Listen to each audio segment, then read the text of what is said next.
Thinking we're live. And now we get to go live on Instagram, Cool, cool, which cool. takes ever. There we go. Almost. Okay, there we go. Now we're live. People can see Cool, us. cool. It'll take a minute before we get everybody. That's all good. Um, I'm not worried about that. but I'll get us started. I know who you are. And I'm sure some of the people that'll watch today know who you are. But for all of the people that will watch this later, who is Vang and Noiseless Productions? And I want to talk about the whole reason you do Noiseless. Timmy said, "Don't Oh man. suck." Hey, Timmy's right. Timmy's right. No, so I love so so I'm Timmy. just, I'm a photographer, videographer from Maryland. I'm based out of Williamsport. I normally cover motorcycle road racing and track day stuff. I don't really do too much drifting, but that's normally because I don't have the time to do drifting stuff. It normally Yeah, falls right on the same weekend, or because motorcycle stuff that I cover is almost on every other weekend, and yeah, drifting, and then a lot of drifting events fall on the weekend, obviously, and they just kind of interfere with each other. And because of that, I can't come out to a lot of drifting events. Normally, when there's an opening, I do go out, or like if it falls on the same weekend and it's at the same track, like Summit Point, yeah. I might, because normally when I shoot, like, or when I cover motorcycle stuff, I stop around like 3:30, and then I might sneak my way to like a Drift Nirvana event and get like maybe like 30 minutes of footage or photos and just be like, okay, I'm out. Right. But by that time I'm too tired. I'm like, I don't want to stay too long. So that's who I am. I used to do a lot of weddings and stuff too, but due to a lot of like I prefer to be at the track because it's different, and that's Sure. something I would prefer to do. I just stay at the track instead. Yeah, so actually, we can talk about that for a minute too. So I don't shoot weddings. I get asked very often to do them, and I don't because I'm very, very aware of who I am as an individual, and it's just not a space that I am going to do well in for the day. Not that I can't photograph it or video it and then edit the stuff. I'm just not built for it. And I know that, and there's no point in trying to make myself built for it for the money. Um, would you say that you got into weddings because it was, like, the easy thing to get into when you were doing photography? Like, what got you into photography and then got you into video? Because 'Cause I'm sure, like me, you probably started with photography first. So I guess to start off on the photography thing first. So I got into photography when I was in high school. I Sure. am 36 now, so it's been a long time. Um, Wedding stuff is really just like a when I normally tell people about wedding stuff, it might be different for other people, but wedding is normally like word of mouth. So the way it works is once you start shooting, so if you shoot for a friend and the friend, like a mutual, like the friend of the friend, right? They they see your work and they're like, "Oh, that was so good," or "Oh, they did such a good job." And then Right. it's a word of mouth, and like when they decide to get married with their significant other, they reach out to you, or they might reach out Mhm. to their friend who got married that you shot, and then they Mhm. refer you, and then just kind of just trickles down. That's Sure. normally how it goes. And then once you start building your portfolio, then it starts to like, then when you start marketing yourself, then yeah, sure, you might pick up someone who's outside of that vicinity of like word of mouth. But that's normally how a lot of my weddings started. Was Okay. it all kind of just chained into each other. It was like I'm not from Maryland. I mean, from Maryland right now, but originally I'm from Cali. But when I first moved out Okay. to Maryland, it was a lot of I did a wedding for a coworker, and then the coworker's sister, and then the coworker's sister's friend, and then kind of just like snowballed, Right. right? And that's normally how it goes. Is you kind of just get snowballed in, and then once you start marketing yourself and you have like the portfolio for it, then then you start getting other people. Then the other people's friends, and then like it chains off into other different trees of like of friends and stuff, and it just snowballs. Like I gotcha. So, how did you segue from doing shooting weddings to being at the track? Like, what got you to the track first? Because I don't think it was motorcycles that got you to the track first, was it? actually, it was motorcycles that got me to the track Was first. it? Okay. Yes. So long story short was I used to not be interested in motorcycles at all. I used to Okay. not even care, right? But it wasn't until because my brother rides, and I was living in Arizona before I moved out to Maryland. Maryland, and what happened was my brother was like, "Hey, dude, what are you doing with your life?" I was like, "Nothing." So, at that time, I didn't have any, Arizona was kind of like a stopgap. It wasn't really, Okay. nothing was really going on for me at the time. I was just living there just because. And he was like, at that time he was in the he had just got out from the military. He was like, "What do you like? Why don't you move up to Maryland? Because it's always me visiting the family. It's never anybody visiting me." I was like, "Sure, let's do it. Right. Like, I don't have anything going on for me. Let's do it." And so when I came out to Maryland, and he used to ride at the track, and that's pretty much how it came to be was because I was a photographer at the time, and I was like, you know what? And he was like, you should come out and kind of shoot the track, but that kind of leads into another thing that we can talk about later. We're Okay. shooting at the track, but that's kind of basically how I got into shooting at the track for motorcycles. Okay. Mhm. Okay. Yeah, I definitely I know like even myself personally, shooting at the track started as a spectator. It wasn't I do motorsports photography or videography. It was like, "Oh, this is cool. I got a camera. I could do something." You know what I mean? And then it's like you're obsessed after that. Yeah, yeah, exactly. It's always like a you kind of just get sucked into it. That's pretty much what it is. Yeah. All right. So you moved back to Maryland after wandering for a little bit. And I will say that so the motorcycle thing that you're most affiliated with is ASRA, and I don't remember what that stands for. So that I have to make sure I don't mess this up before my We're doing great tonight. We're doing great. yeah, right. I don't want to mess it up because I feel like the owner of Azra is going to be watching this and he's going to be like, "What are you doing?"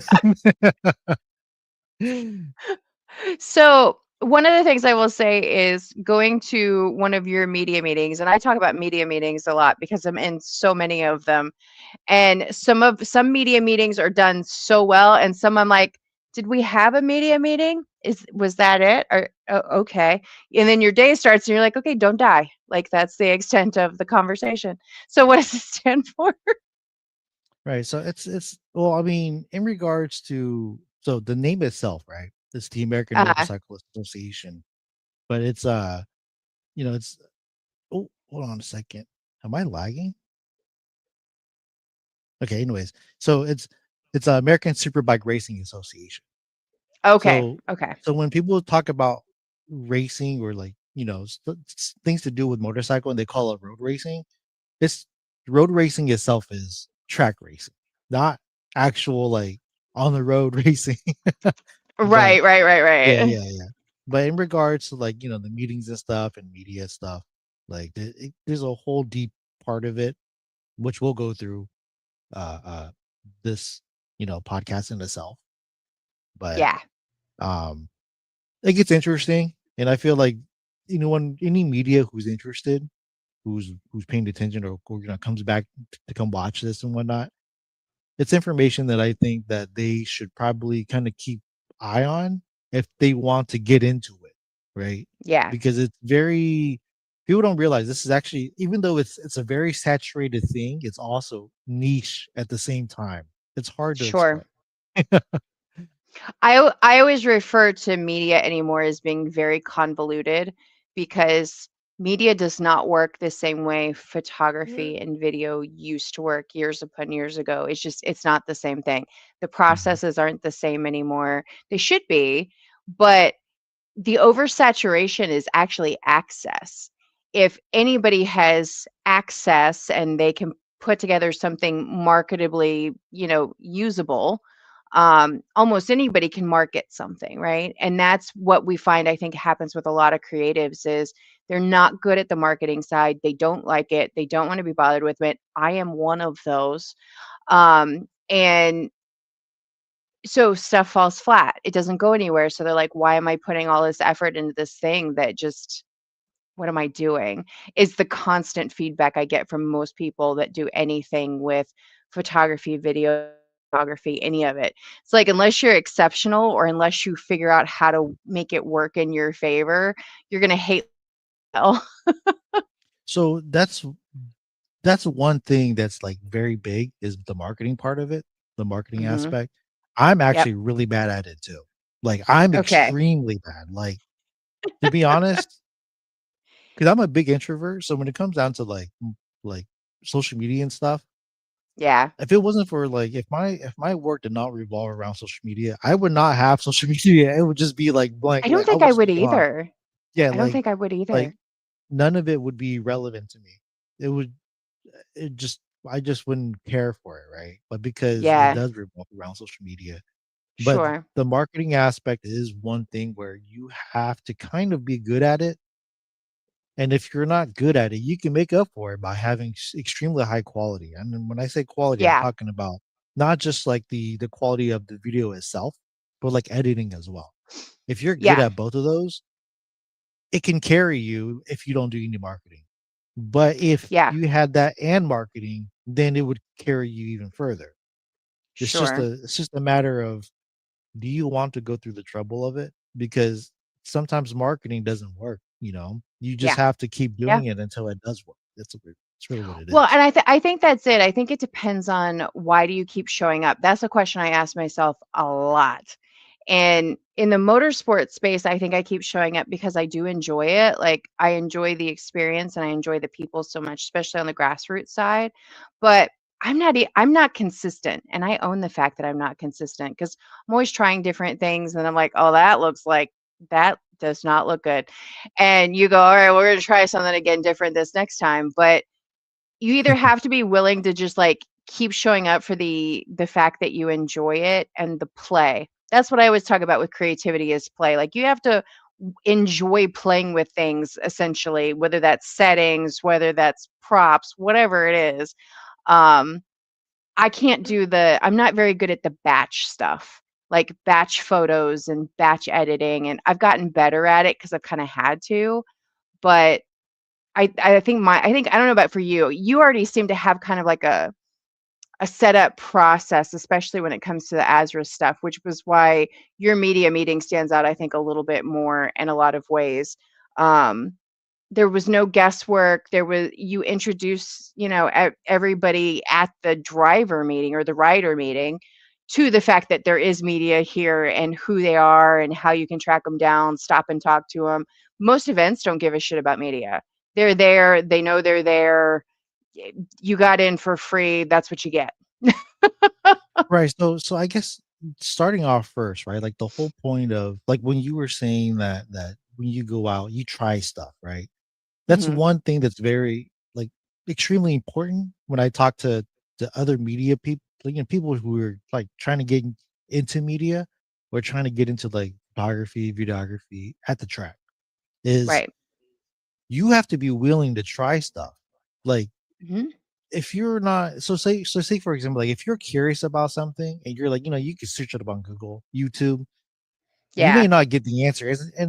And to be honest, you probably won't get the answer if it's regarding track photography, track videography. Mhm. You're not going to get the answer because there are so many things that you can do that the if a YouTube video says or like a if you search up like a something on Google or something, right? Like an article, you don't know until you do it, Yeah. right?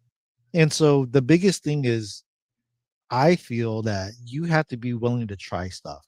If you're not willing to try stuff, you're never going to improve.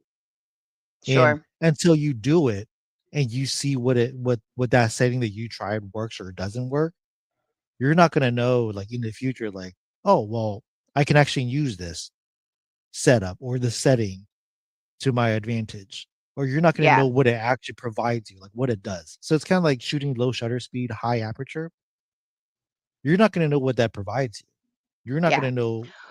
Well, and some cameras do better with that than others as well too. And, Oh, for sure, depending for on sure. what you're working with depends on you might have to go up a notch on something or down a notch on something to get the effect that you want. So no, I get that. I apologize to all my media friends very often. I'm like, so look, I got a question. Because they're uh Mike Pilk, he or Pilkerton, he gave me access to his drone stuff from last year, which has been great because he's got such great footage, but he doesn't do enough with it. I'm like, just give me it.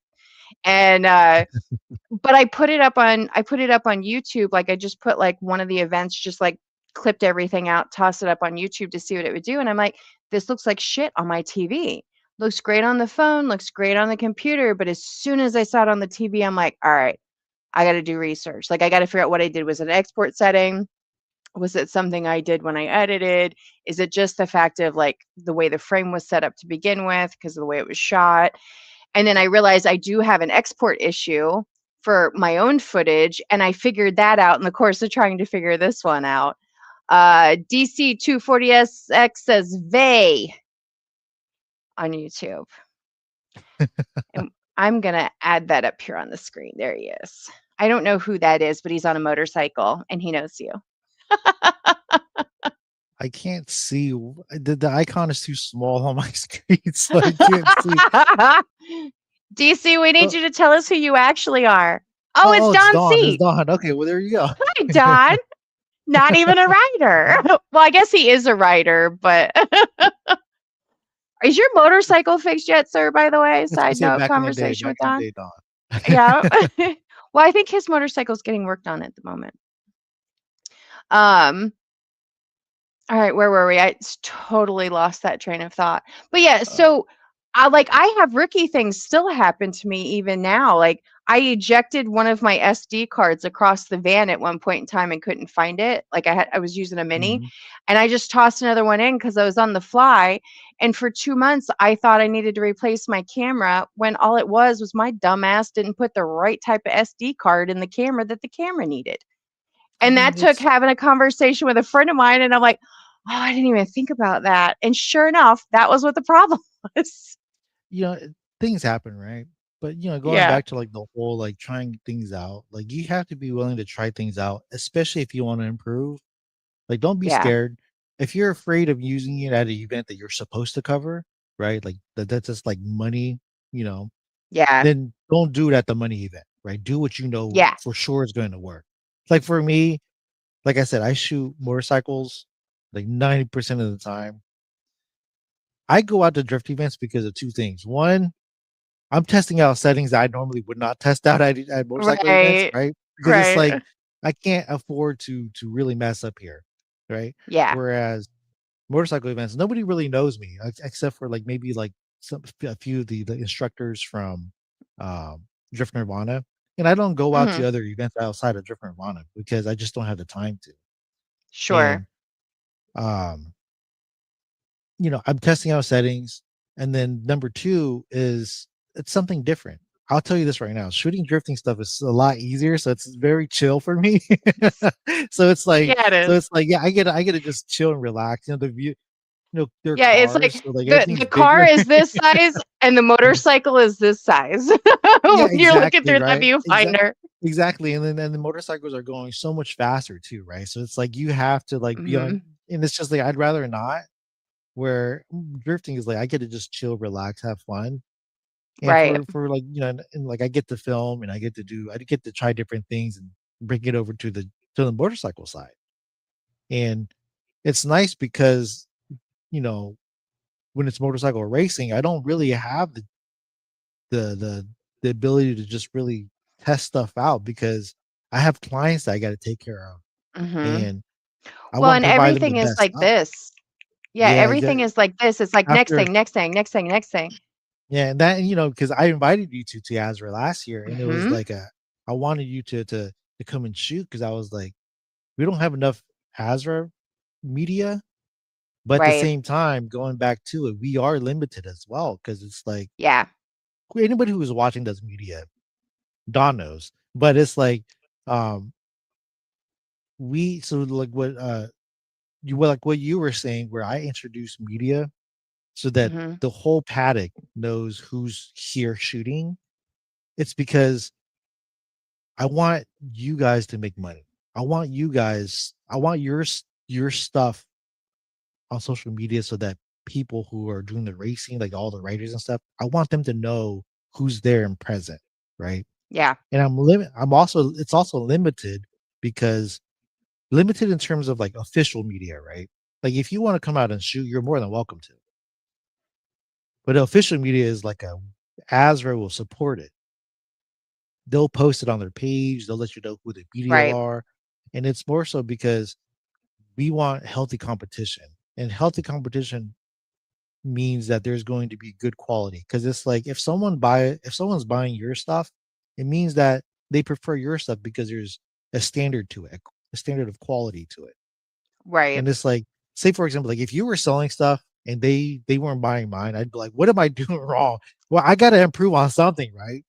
And if it Right. makes me, and if I'm coming out, I'm spending money coming out and stuff like that, I want to do this for sure. I would find ways to make my stuff look better, to be better. And that promotes quality. And not only do you get better and I get better, it means the Right. people are also getting better media. And that's how that's how Azure runs it, right? In terms of Azure. Right. And it's different from other like Oh, organizations. 100%. And it's 100%. like, and I mean, some people don't know, some people do know. I am the head of media for Azra, and I hold that to a high standard in terms of like how I allow media to be accepted. Is I don't care about your credentials. Like if you shot for IMSA, for example, I don't care. If you shot for like D1 or back in the day or Formula, I it doesn't matter to me. What matters to me is what does your work look like? Yeah. Because there are a lot of people whose work look very, very, very amazing, and they've never shot officially for anyone. And then Right. there are people who have shot before for like organizations that you're kind of like, whoa, that's crazy. But at the same time, their work doesn't look that great. I don't care about who you've shot for. I care about Sure. your quality of work. So just moving forward, like people who want to shoot for organizations they've never shot for before, if you're confident in your quality of work, perfectly fine, go for it. Like apply for the credentials. You never Absolutely. know. But at the same time, just because you have to be very humble in this industry. Like just because you've shot for other organizations that are of a higher profile, it doesn't mean that you're going to get in for organizations that might be of a lower profile. They might have a higher Right. standard. So it's just kind of like a heads up. Well, and I will say it's been interesting, like from my perspective on the different places that I have applied to, because I've had some where like they throw all these things like you have to have this, you have to have that, you have to have this, like they have these requirements, but then they really don't. When you apply, it's like almost everybody got pushed through regardless. Mhm. And then you got like 30 or 40 media people at an event.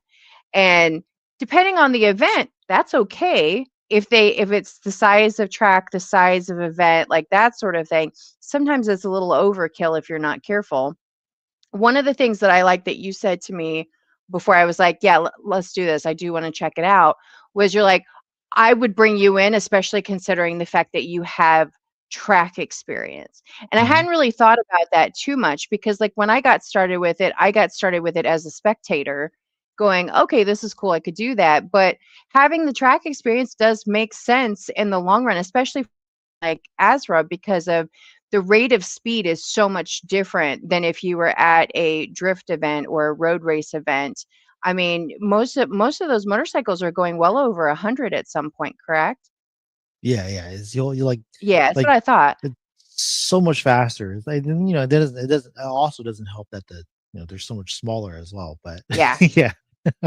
Well, and when the motorcycles lose control, it's very different from when a drift car, loses control. I mean, for the most part with physics, you know which way the drift car is going to go if they don't take a turn properly. Now, if something breaks and then it goes straight, they don't have control over that, and then the physics are different. But the motorcycles can get really squirrely depending on what portion of the track something goes wrong.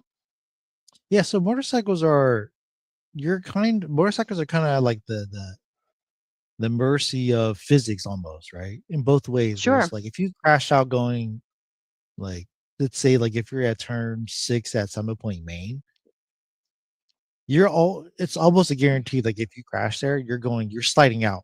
Most of the time, you're Yeah. sliding out no matter what. When you have four tires, things get a little bit more squirt. You're drifting, or not even drifting, but just like four tires in general. Like Hmm. you might catch grip and like swing inside. Yeah. Motorcycles, that's never going to happen. It's never going to come. You're never going to grip and come back inside. It's always going to crash Right. outside, right? Where and that in general is just like you have to understand physics, but at the same time, track experience means that you know where it's likely a bad idea to stand, and it's for motorcycle stuff, it's especially racing, right? Like you can't afford to let a race flag the or you can't have like people flag the race because of you as media in an Yeah. area where you shouldn't be. And that's where it just comes down to is because I've known you for a little bit, not very long, but it's just like I've known you. I know that you shoot Drift Nirvana. I know you have experience at the track. I've seen your work.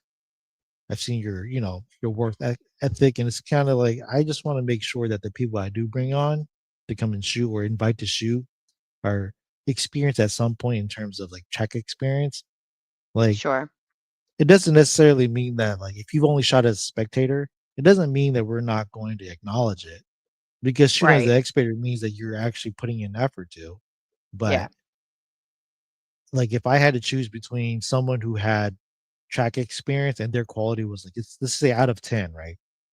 If their Hmm. quality was at like a 7 and this person who has never shot a track before was at like a 9, Right. I'd pick the person who was at the 7 just because of track Okay. experience. Mhm. Sure.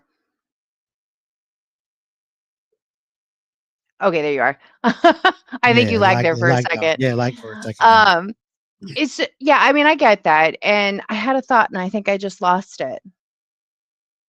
I'm Uh-oh. doing great today. Yeah, I'm I doing great today. That I ran on ADHD for that. brain is working today.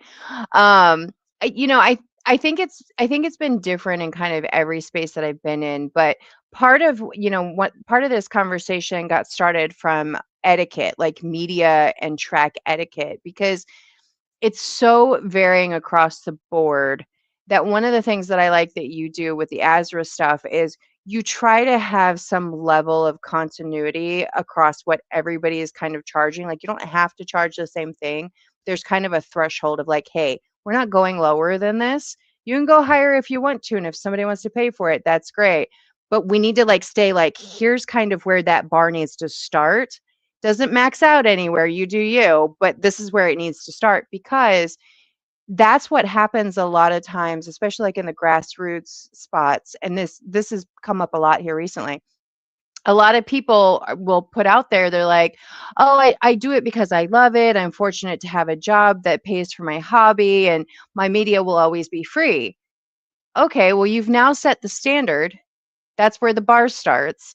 And then somebody who's going into checking out a new space and they actually have a fee, well, now they don't even know how to price. And that was part of what happened with one of the events was everybody was seeing the quality, didn't like the quality, and then they saw the price and they're like, we don't understand. But then most of their media people didn't have any pricing and didn't push out near as much content as they normally would. Everything was just chaos and it was all over the place. Um, so that was, I think, a big part of this was talking about how you got to where you got to with Azra and what you've kind of learned along the way and things that maybe people should be mindful of in the space. So, I guess the first thing that I want to point out when it comes out to being mindful is when you're a person who's shooting, if you have any intentions to sell, right? If it could be Drift Nirvana, it could be literally anything. You well, maybe not Drift Nirvana or a drift event because they allow so many media people. But like if outside of that, like if it's like a car event, like SCCA or and you're Mhm. shooting as a spectator, if you have any intentions of selling, you should probably reach out to the organization first and probably introduce yourself to the official photographer because normally they only have one photographer. The reason why I say that is because if you're trying to get into it, the last thing you want to do is upset the organization or upset the photographer. Sure. Because when you do that, you are pretty much going to exile yourself out from that community pretty quickly. Right. Okay, but I just want to get that out there because That's fine. I feel like that is not very well known. But in So regards to I think it's tough though, because I'm going to add on to that. mhm, So many of the events that I go to, especially if they're grassroots, don't have any of that. It is a mhm. free for all. Yeah, it's a And free for all. I think that's where a lot of people get started because it's the easiest point of entry. Right, right, Which I think is where things get convoluted because I understand what you're saying is there are some organizations where they have their media built in. But a lot of what I have seen in some of the other spaces is it's not built in, and that's actually part of the problem is there's no structure for anybody to gauge anything off of because there's no structure. So if it's a free for all, you're either lucky if you get paid or everybody expects the media to be free. But your point is absolutely valid is there are some spaces where that doesn't work and that doesn't fly, but sometimes you're dealing with the track and sometimes you're dealing with an organization, and that's a whole other thing that you have to figure out. Because when I first started, I would reach out to a track going, "Hey, I see you have this event," and I'd get no response. Well, that's because the third party that's actually hosting the event has nothing to do with the track, and you have to talk to the third party. And right, that right. was the first lesson I learned. Right. So especially for grassroots stuff like drifting, especially drifting, Hmm. which was the point that I was going to come up to was there's so much things to put into perspective where it's like for one, it goes back to what I was talking about where you have to be humble. When I say humble, you have to I 100% believe that when you take a photo that's bad, you know it's bad, right? Like I don't think there's you been know it's so bad. I don't think you know it's bad until you look at it later.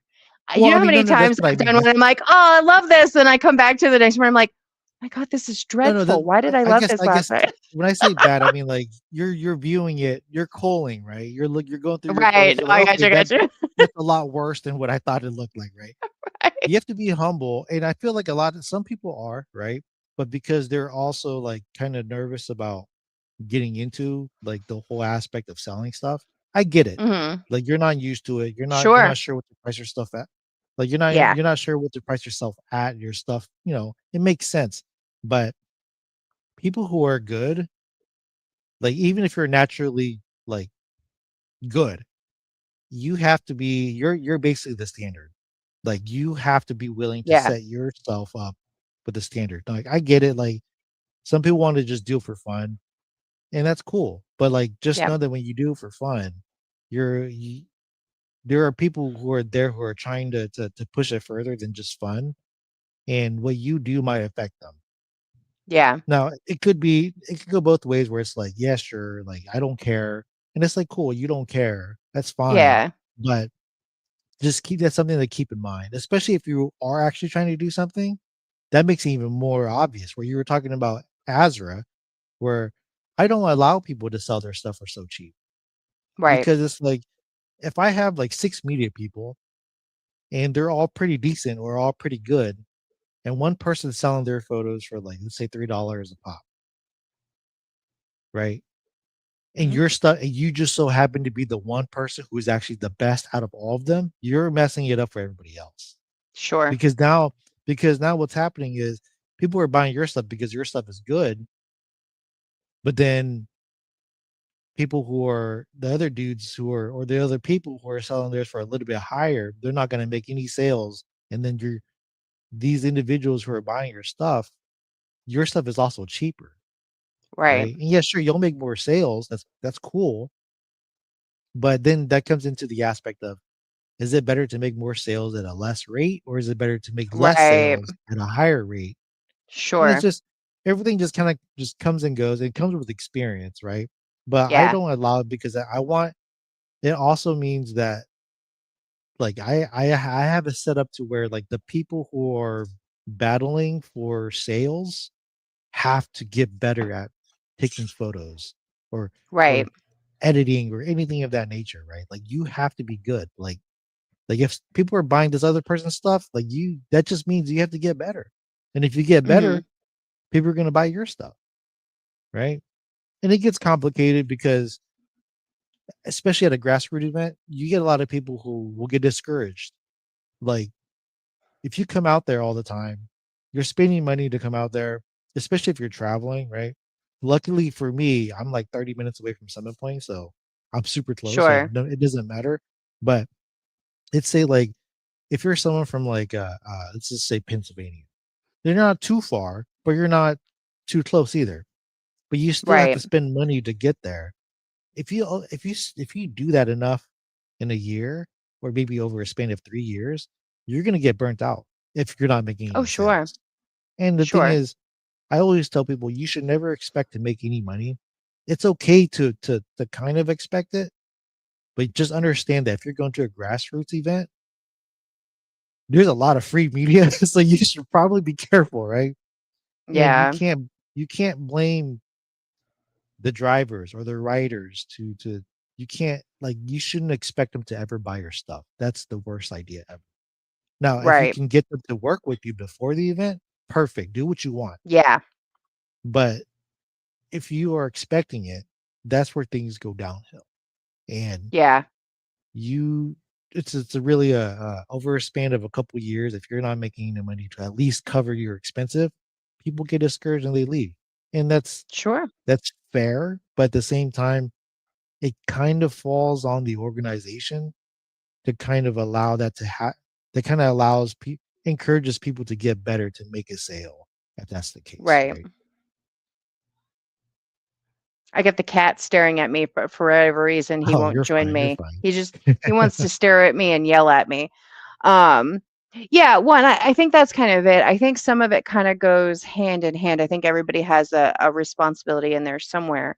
I know that, one of the complaints that I hear from the event organizers is, they let like 30 or 40 media people in, but then they see media from like four or five of the same people that they always see media from. Well, at that point in time, then you've got to go, okay, so who didn't share any? Who didn't tag anything? Who didn't do something with it? But they also have a lot on their plate too. So it's like the last thing that gets dealt with. You know what I mean? Um, I don't know. It's been interesting, but part of the etiquette part of it too is it's like I'm trying to think of what my words are on this because I think there's good etiquette and I think there's bad etiquette, but I think it's different for everyone. No, I agree. It's I mean, it's kind of like what I think it's good may not be as good for you, right, and vice versa. But I do Right. think that there's at least like a certain level of goodness, right? But I do like, when it comes down to all that, like the organizations, they need someone who can at least kind of be truthful and humble. Like I get it, but you have to understand some tracks are different from others. Like Summit Point, for example, I'm only using Summit Point as an example because that's the only drifting track that I've ever really shot. Sure.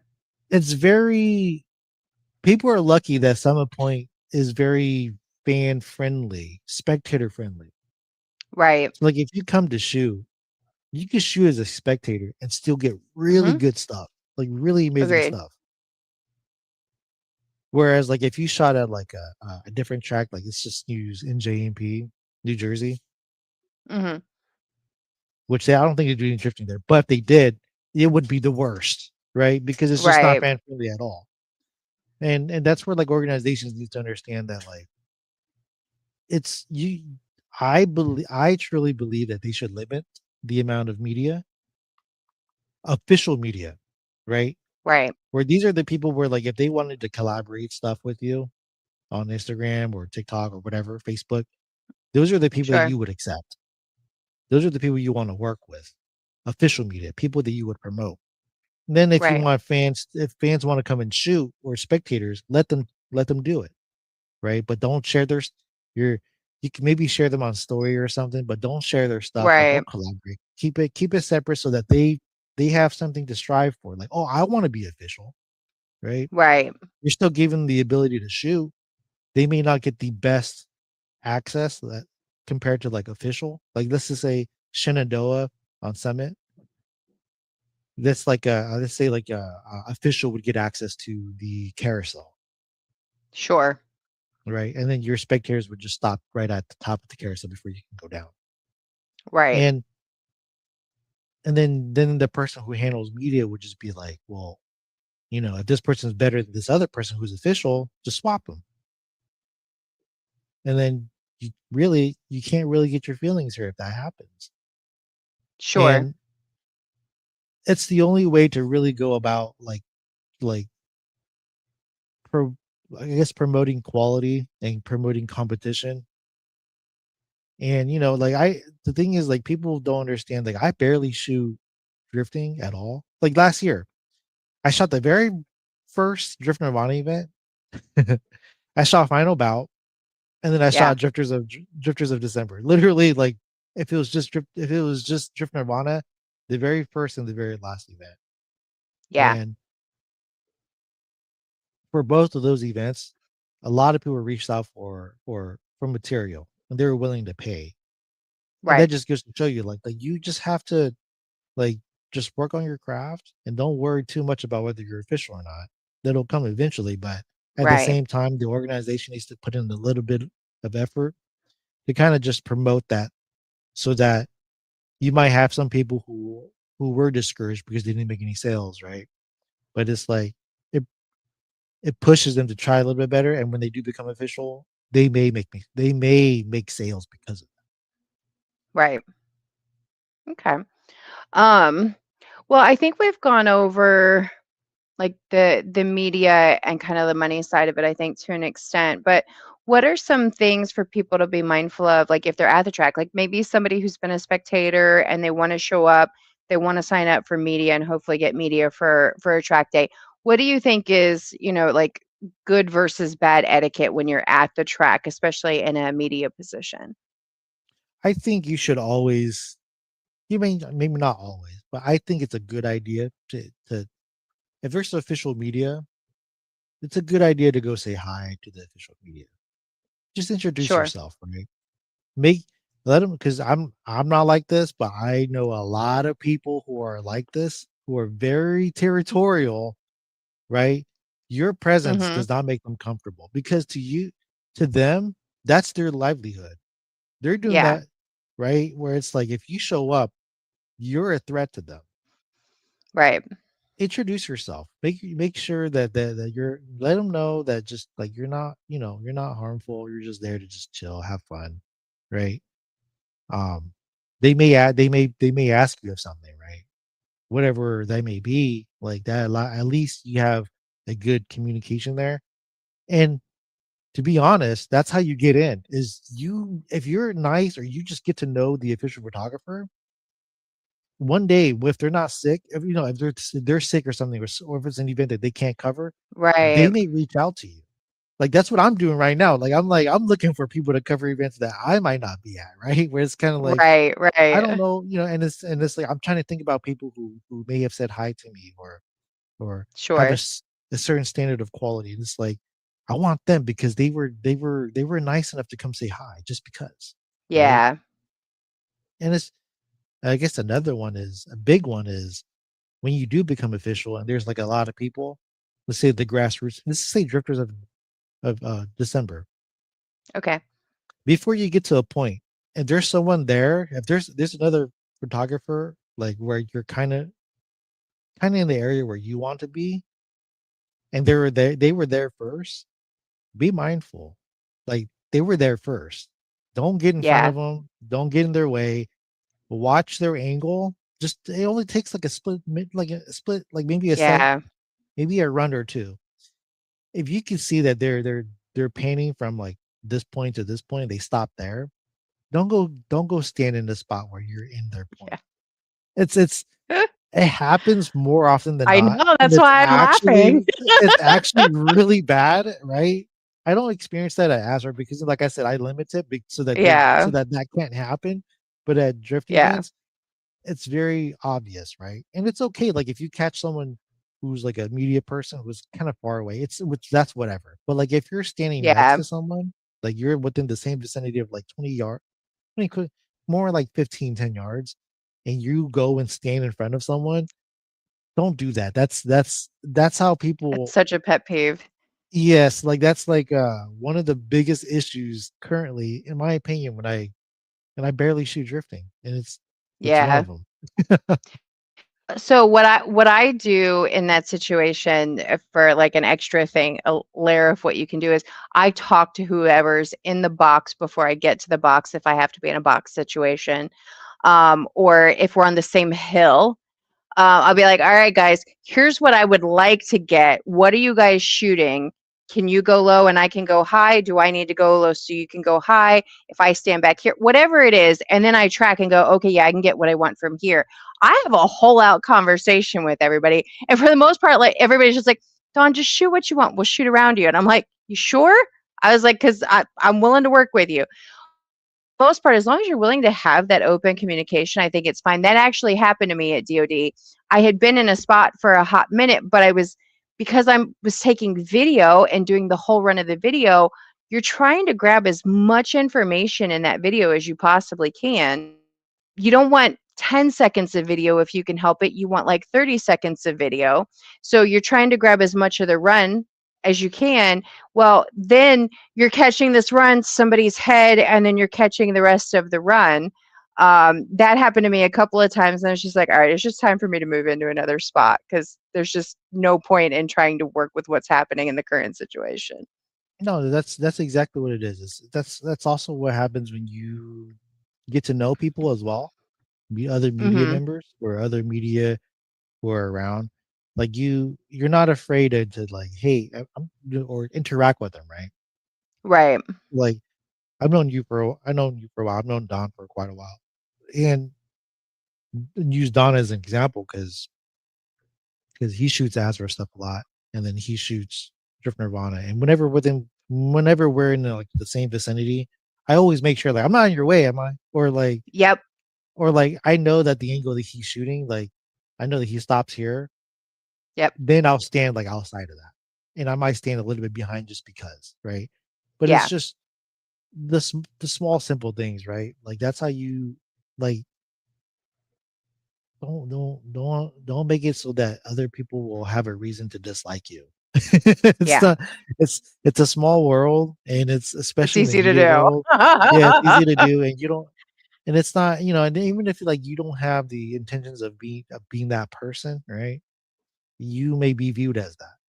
And Right. in the media world, you don't want that at the very least. Like you don't want like multiple people Sure. thinking that you're at work because you unfortunately decided to stand here. Let's just be a little Right. just be just be mindful and It's just courtesy. It's common mhm, courtesy, and it's like with anything. It's like just kind of like think through your surroundings, yeah. and are you in the way? Are you not in the way? And a lot of times, like if I have to be in a box, like the last event I went to this year was a couple weekends ago, and they had three box situations set up.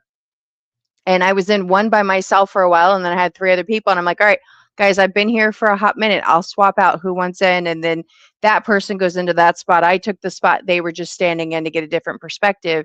I think everybody's really willing to work with that as long as you're willing to have the conversation. But I think the other thing that comes along with being creative a lot of times is kind of like what you said at the beginning is you're kind of an introvert. You have to talk to people, but a lot of people don't really want to. Like they just want to go do their creative thing and get out.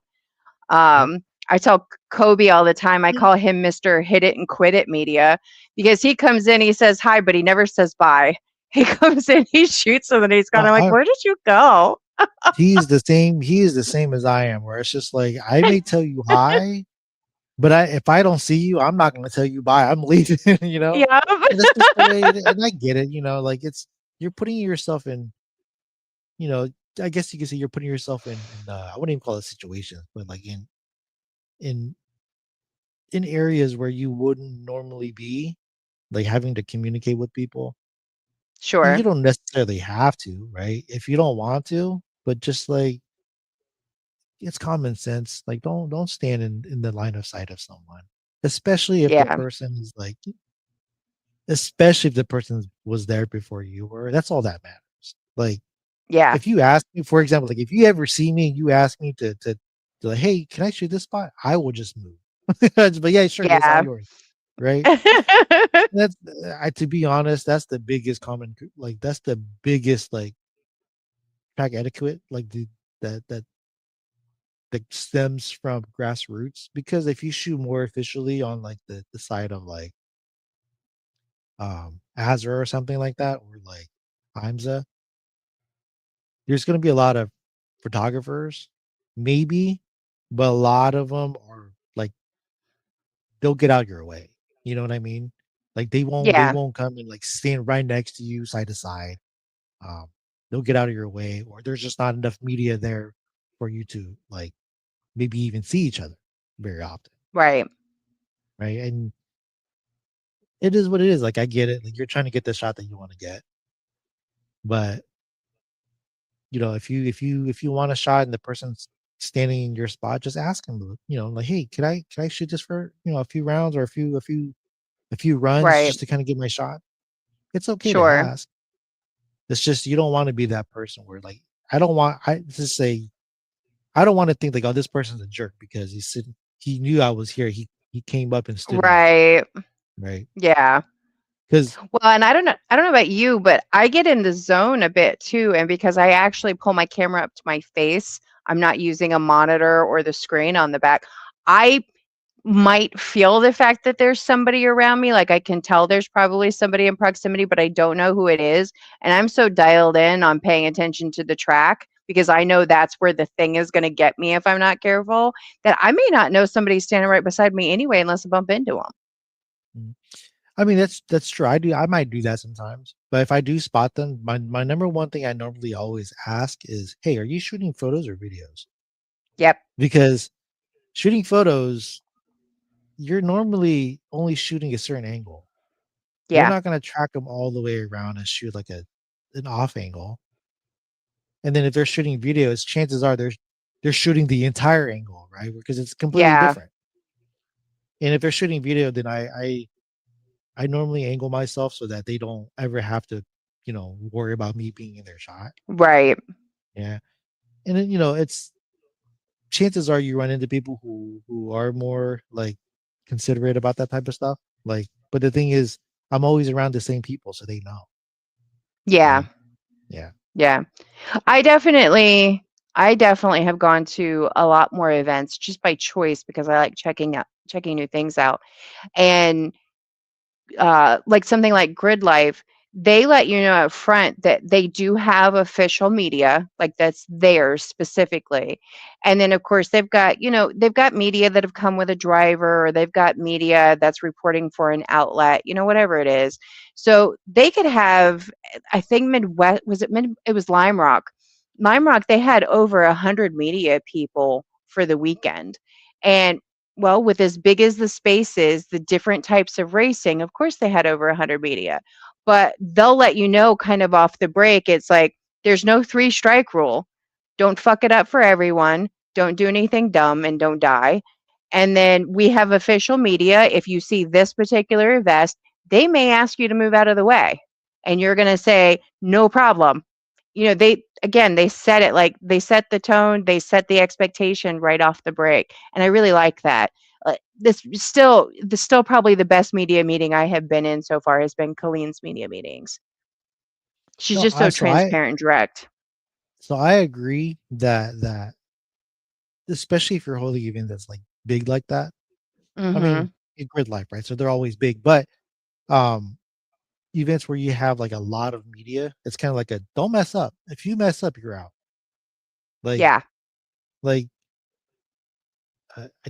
I don't know their names. I wouldn't name them anyways. But there's, let's just say there were a few instances at Drifters of December where it's kind of like, what are you Okay. doing? And Seen a couple of those.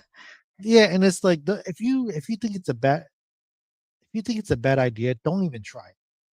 Yeah. Because chances are, like, what you could do is, if that was any other event, for example, like if that was a at like a Azra event, what they did, they would Mhm. be kicked out and banned for life. Right. Because it's like that's not something you do ever. Unless you got the okay from like a corner worker that was like, hey, you're Right. good, go. Right. But Yeah. don't ever do that because you're just making it you are messing it up for not only the other media people, you're messing it up for the people who paid to be there to drift. Yeah. Right. And those are Yeah. the mindful things. But it comes and goes. I do like the the more strict side of it where it's like you don't mess up. Like if you mess up, you're out. Yeah. Because there's too many media people to have to look after. And I get it, it makes sense. Like you're not gonna have people watching over Yeah. every single interview, what they're doing every single time. It's just if don't do it, don't try it, you're out. And if Yeah. and I'm not particularly against like other media people reporting these people either. It's just like, I'll talk to people. yeah. I've done it a couple of times. There's been a couple of events, not even specific to, Drift Nirvana, but there was one event that I was at where it was a little bit more free flow for what we were doing, but there was this guy that was in a spot and I was like I yelled at him the first time. I walked over to him the second time. I was like, I am not yelling at you for the sake of yelling at you. I'm trying to tell you, you cannot stand there.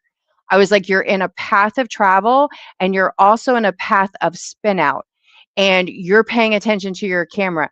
You cannot stand there. And he looked at me the second time, like he really wanted to say something to me. And I'm like, I don't know how else to tell this to you because you just cannot do this. And he finally backed up into a different spot. But I know I've been in a couple of positions where I'm like, this is a little sketchy, but I can move fast enough that I might be all right because you can typically see most things coming at you. The problem, I think, sometimes when you're looking through your camera is if you're not tracking something like there's two, like for me, if there's two cars and you're not tracking the second car that's behind the first Mm, one and something goes squirrely, you don't know that something's going squirrely with the second car because you're tracking the first car. That's the right. only time I think it can get a little sketchy because for the most part, anything that's gotten squirrely that I was close to, but not exactly close to, but close enough like maybe debris might get me, I saw it happening. So I was already moving because I already saw it coming at me. But there's been an occasional moment where like rocks have flown at me that I wasn't prepared for. And I'm like, wait, what was that? Did I die? Am I okay? Right. And that's also where like track experience matters, right? Where Mm-hmm. like that's where like when you review individuals who are official at the very least, you want to make sure that they have at least some degree of like track experience. Because like even Mm-hmm. for me now, like it's because I shoot a lot of motorcycle stuff. It's like I stand in the spot and it's like, yeah, I don't think anything's gonna reach me because I'm quite far out. Right. It's like you never know. Like let's just say, for example, like anyone who's familiar with turn 3 at Summit Point, Maine, shooting from the outside, there's quite a decent distance. Maybe not for cars, I don't know, but for Mm-hmm. motorcycles, normally when you hit the gravel trap, then the bike is going to grenade itself probably, Right. or it's going to slow itself down to the point where it's like it's never going to reach you. But I remember one time when I shot that turn, a guy low side just means like his bike just kind of slipped under him and it just slid off the track and then it hit the gravel and then it started tumbling Right. and it flung a lap timer that was on like Oh, right. It flung a lap timer yeah. and it flew. I just remember seeing something black flying over my head and I didn't even think anything of it. I was just like, yo, that was crazy. Like I was just like, yo, this guy, I think like he's good, he's fine. The bike is fine, kind of. And Yeah. he was like, yo, dude, can you help me find my lap timer? And we were looking for it. I was like, and then like it wasn't until like maybe like a minute later, I was like, you know what? I think I know where it's at. I go back to where I was standing, and this lap timer is like maybe 4 feet behind me. And this Yeah. this thing was heavy because like the if you motorcycles like there's what they call like a stay, a triple, and that part came off with the bike. along with like the lap timer, and that thing is like Mm, maybe like 3 pounds, and it flew like okay. maybe 2 feet over my head. I was like, I didn't even think it Yeah. could. And it's just kind Yeah. of like those are just things, right? Like those are things that you can't control, but then Yeah. like but then you think about like other scenarios where it's like you just don't stand in bad spots, right? Like if you know it's a bad spot, Yeah. you don't even if they allow it, right? Like just understand that even though they allow it, it's a bad spot no matter what you decide to do. And Yeah. you might get some cool stuff, but you're putting yourself at risk. Yeah. On my list of things I want to do this year, I want to do like at least one like mud or dirt event this year. And it was Shenandoah Circuit when on the bridge portion right before carousel. Sometimes they'll hit the tires on that outside when they go to, fling into the carousel into that first Mhm. turn. And I was sitting on top of my vehicle so I could, because I'm short, so I like getting up a little bit higher, and I just feel this thing just pelt me, and I was like, God damn, what was that? And one of my actual like drift friends, it was my friend Matt, and I just like it nailed me in the leg, and all it was just mud and rock, but it nailed me at such a rate of speed. It startled the absolute piss out of me in the process. But I'm like, I'm not bleeding. I'm good. And I went looking. I was trying to figure out what happened. It's you know You just never know. it's so like even when I shoot like Drift Nirvana, right, and I'm shooting the carousel, right, and I'm on the outside of the carousel, Uh huh. and I see them drop that rear tire to the dirt. I'm like, yep, I'm turning around, like, and Uh it's the same huh. concept. Like it's just like they're flinging something at you. You're like, I hope it's not a Yep. rock. Exactly. Yeah. Yeah, There it's was one just event that we did where I sat in that strip. When they do it in what is it, in reverse, I think it was reverse. They were coming around, and then when they were coming through that portion to go up the hill, um I don't know what it was, but everybody kept dropping off into the grass area, and we just kept getting pelted and pelted and pelted. It's the only time I think I've ever gotten hit that much by debris. I don't remember which event it was, but um eventually you go, okay, I think I'm good, I'm done. You just call it for it's the day. it's especially when there's like debris, right? Because I remember I shot uh uh nothing serious. It's just like a your typical track day for a motocross. The amount of rocks, I was like, nope, can't do it. I'm too afraid of the I'm too afraid of these rocks hitting my lens. And it's the scariest thing where I'm too afraid of like them flinging a rock at I me get too. But it. it's I like get it. it's you know, that's just part of it, right? Like part of the Yeah. experience. But that's what keeps you going back too. Yeah, that's fair. Well, yeah, because it's like controlled chaos. You get your little bit of adrenaline for the Mhm. week or the month or whatever. You're like, all right, I'm good, and then you Yeah. go about your week. All right, well, we're at the hour mark. We can talk a Yeah. little bit longer. Is there anything that is there anything that we haven't touched on that you wanted to talk about for this? I'm not too sure. Oh, I do have one, right? Okay. This happens a lot very often too. Maybe not in the drift world, but just in general Okay. for the people who do get more like on the serious side of it. Really, anything that's shooting track related stuff is like, how do I put it into words? Just because you've shot an event doesn't mean that you're invited again. When I say Okay, that, that's fair. it doesn't mean that in a I know bad what you're way. It's just saying. I'm I know what you're saying saying.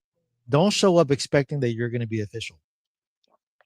You Yeah. still have to go through the same process as anybody else to make sure that you're Yeah. approved, right? Every event is different. Even if it's the same organization, you still have to make sure that you're approved for that event. Yeah.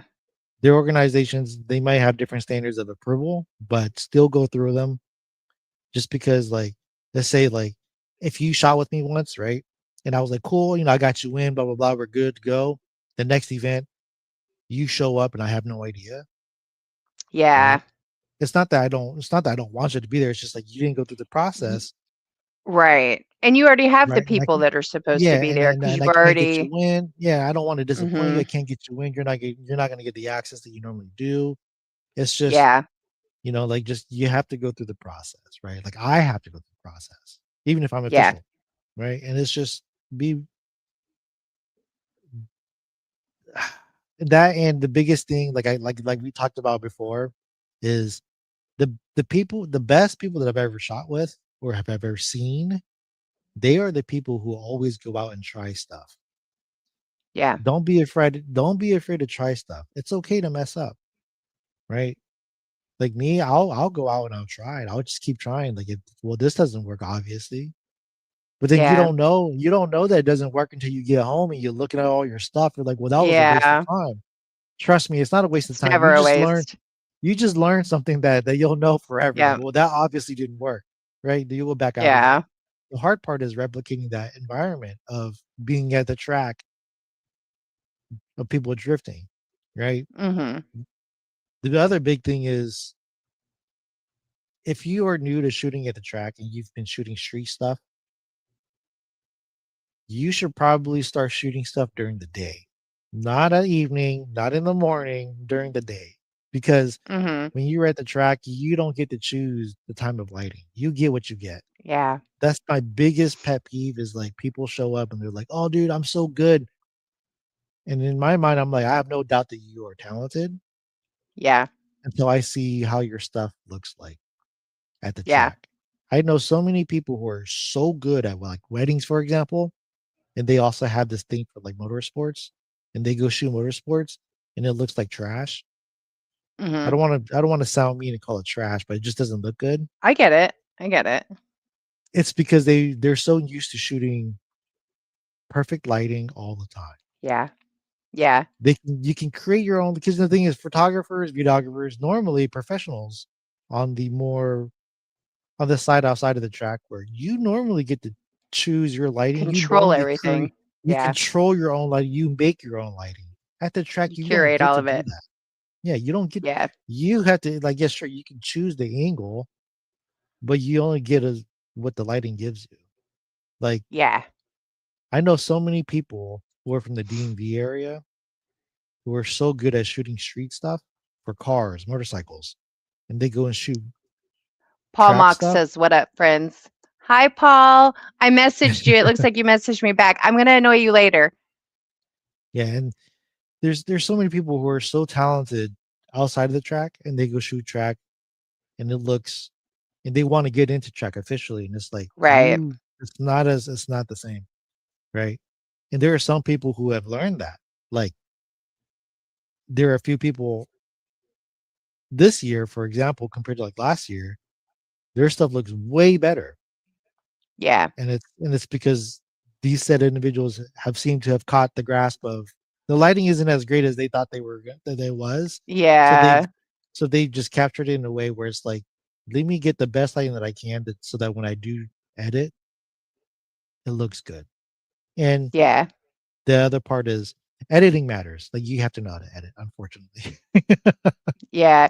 Well, I will say, like, I know, like, from my own personal experience in the past couple of years, I've had a hard time with consistency, partially because I'm always so willing to try different. But I like the private days that I get to have access to. I'm fortunate to have access to private days rather often. Those are my play days often. Those are Mhm. when I'm going to slow down a little bit. I'm going to try something different. I'm going to talk to everybody, be like, look, we're going to get what we get. We're going to get something. I don't know what it's going to be. Um, but I know, like myself, I just started tossing like all my video clips up on YouTube because at this point, I'm just like, it's so hard to try to either filter through everything so that you can get stuff to everyone. And then some people reach out and then they're not even a person that you even get to shoot. Like DOD is a prime example. You have what, 5 tracks running at the same time? And you're if you stay on main, you're not getting everybody because not everybody's comfortable on main. Most people are terrified of it if they're new to drifting. So they're going to stick to Shenandoah, which we shoot all year long. They're going to stick to, they might try Jefferson out. Well, you only have so much access to Jefferson. So And then, you can shoot hot laps, sure, but you've shot that all year. So the media people want to be over on Maine because they get it once a year. And then you're only going to get so many cars on Maine because not everybody's comfortable driving on it, or they might run it once and they may not run it again. So you got somebody going, "Hey, Don, I didn't see you, but did nope, wasn't on that one. I'm so sorry. I love you. I miss you. See you next time." It's So, just like yeah, it's so, it's like, like that's the you same thing can't with me, win. like yeah, that's the same thing with me where it's, like, not many people know me, but the few people that I have shot of, like, they were Yeah, excited that that I was gonna be a DOD, and it was just like, sure. I only shot Maine because I don't get to shoot Maine for drifting, ever. Yeah. I shoot Maine for motorcycles all the time, but for Yep. Maine for drifting, is like, it was my first DOD, by the way, right? So, Oh, okay. because of that, I was like, I've shot Jefferson, I've shot Washington, right? I've shot Shenny, obviously. So it's like, I'm gonna just stay at Maine. And just like you said, like, Sure. you're gonna have people who weren't comfortable with drifting Maine. Mhm. So I had a few people reach out even after like the event. They were like, "Hey, dude, like, did you get any shots of me?" And I was like, Mhm. "Sorry, bro. Like, I was at Maine only, dude. It's like, if you didn't drift Maine, yeah, I didn't get Yep. anything." And it's just the way it Yep. is, where it's kind of like events that are that big, which is so it comes back to like having that many people who are there for media. I'm not against that. When you Yeah. have that many events or that many tracks to drift on, right? Like, Yep. that makes sense. But I do believe that you should at least have a writers meeting or a media's meeting. But I get the reason why I they shared that. I shared that, by the way. I yeah. haven't been shot as the messenger yet, but I shared that information. Yeah, so I get the reason why they did what they did, but Yeah. because of the amount of media, they should have had one. That's more And the new reason media. to have one. Yeah. Yeah. It's more Agreed. so it's more so just to keep people in check and let them know, like, even if people break rules, at least they know what the rule is. Yeah, Right. exactly. Well, and like even for myself, I one of the things that I realize I've been trying to take some of this downtime. Every time we hit winter, I'm like, all right, what's the new thing I can try for this year? What's something different that I can do? Whatever.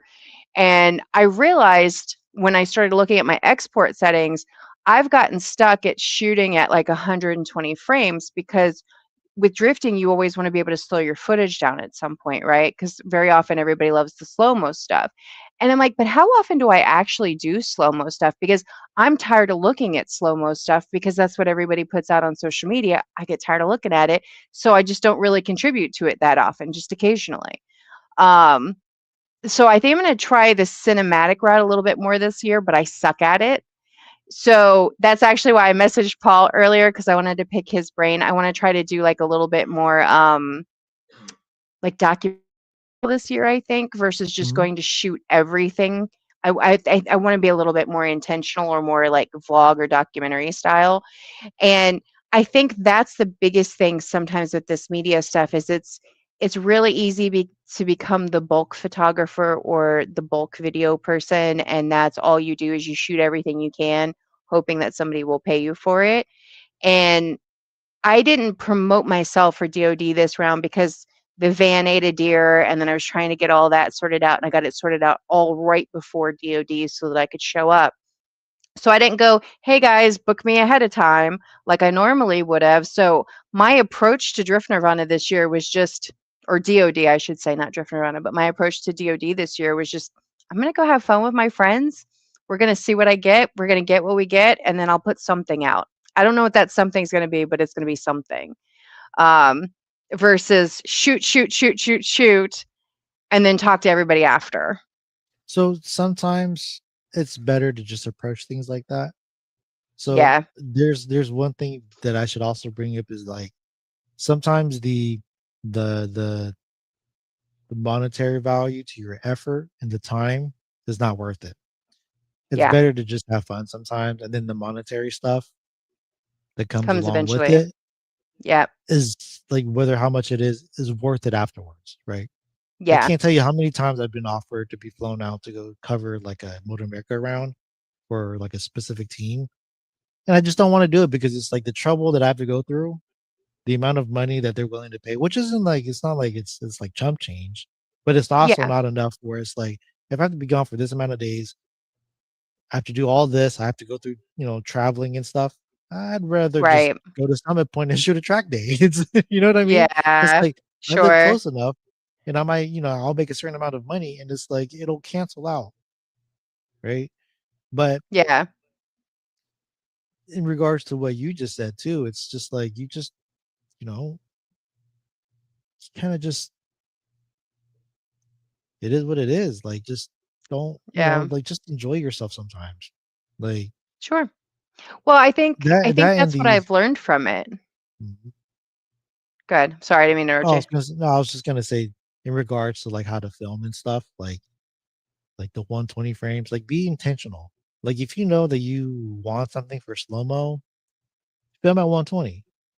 Like Right, I used to be like you, where I used to just film at 120 all the time because it was like I'm sure. just gonna, and it's sometimes it's okay. You do 120, and as long as you put on the 24 frame timeline and you export at 24, it still looks okay. Right, But the but the video looks completely different if you filmed it at 24 frames per second. right. Like when I want to make someone to anybody who might be watching, anybody who's slow and who rides motorcycle and is slow and they want video, if I want them to look fast, I'll film them at 24 frames per second.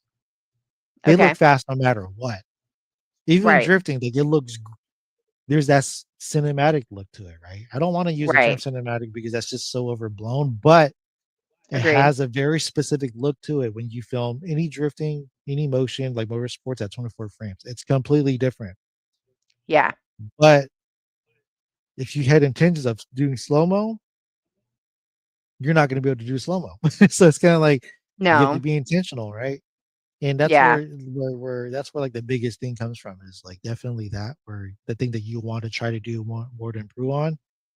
It's that it's the Right. ability to know when or what to use at 24 frames and 120.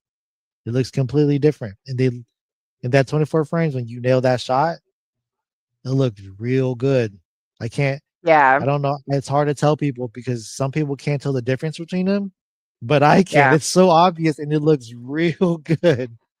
Well, and I think the thought process behind it is, and I think a good example would be that video of Bello when he came through the carousel and then did the 360 as he came up from it.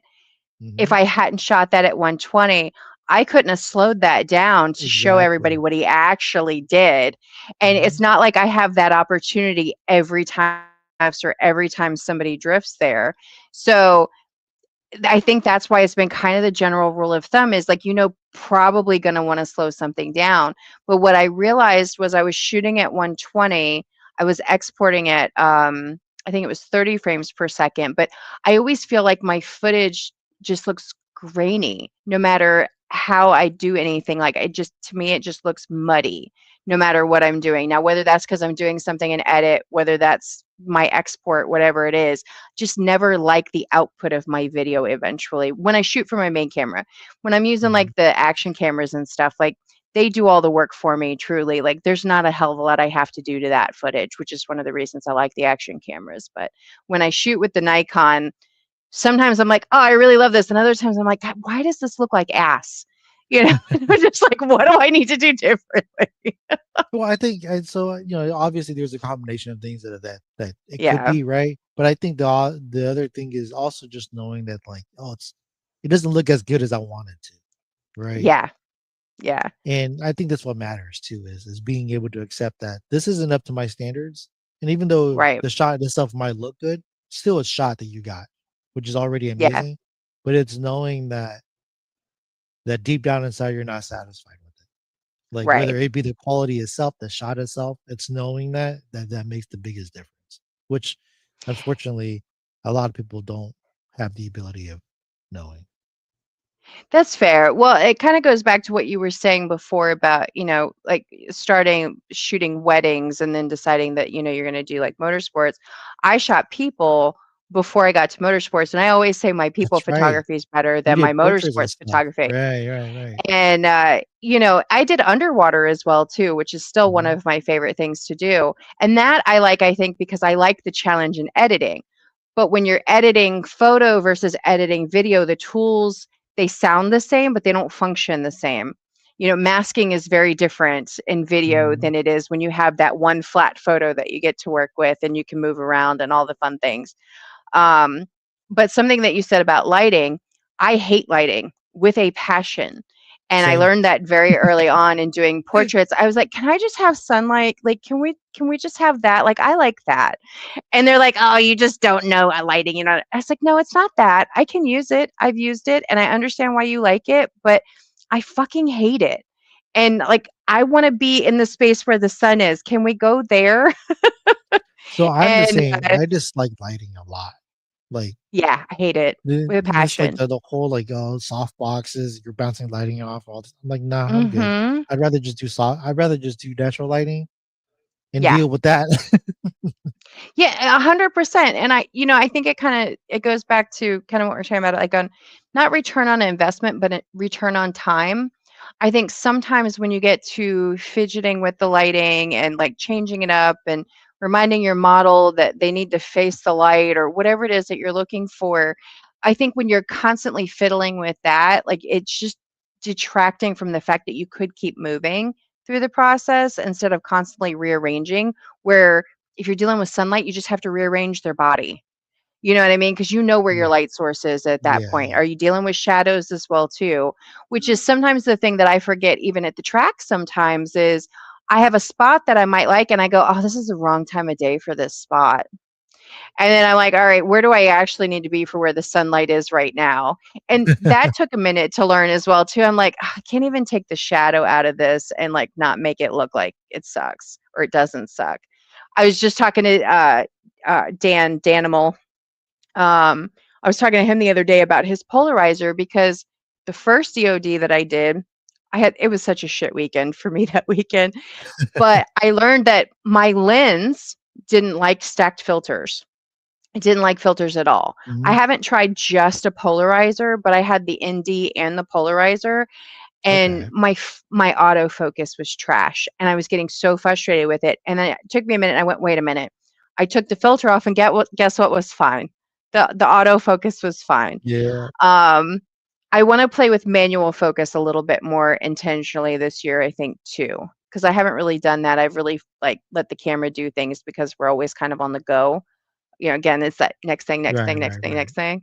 Mhm. Um, so I haven't played with the idea of actually using the manual focus, and I'm trying to do more with photo this year, but photo doesn't feel like anybody cares about it anymore. I don't know if that makes sense or not, but we've switched over to be so video consumption that nobody seems to care about photos quite as much anymore. Or at least that's what I've seen so far. So you're not wrong there in the sense that I think the way social media is going and has been going normally revolves around video.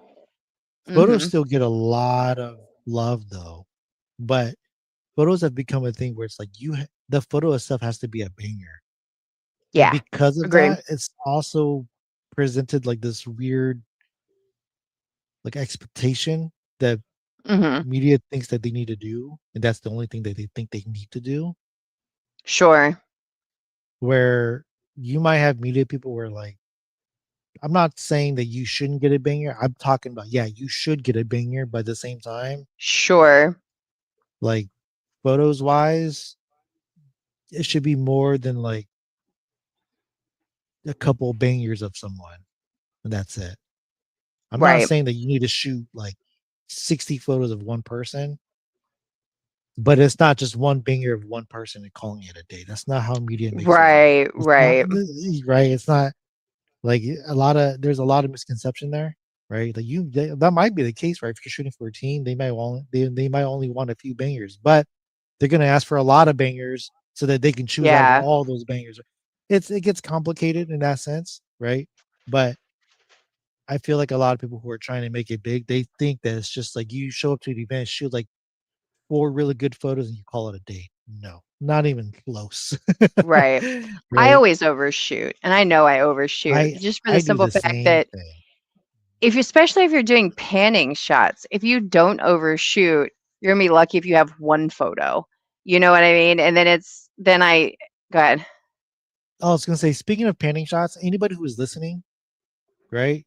If you're doing panning shots, I'm gonna tell you right now, you're just now starting, or you're about to start, or you want to start. You either have to start with a flagship mirrorless camera, or just stick with DSLR.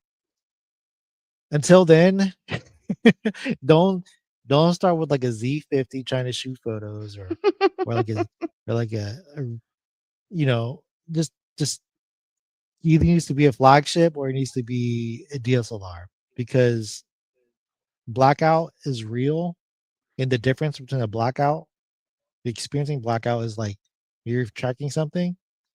There's like a huge black screen that separates your photo that you take compared to the Yeah, next one. It's like it's almost like a the screensaver. delay. It's hard to explain. Yeah, it's a huge delay. You lose track of your target within like two shots. Mhm. Whereas like a DSLR won't do that to you.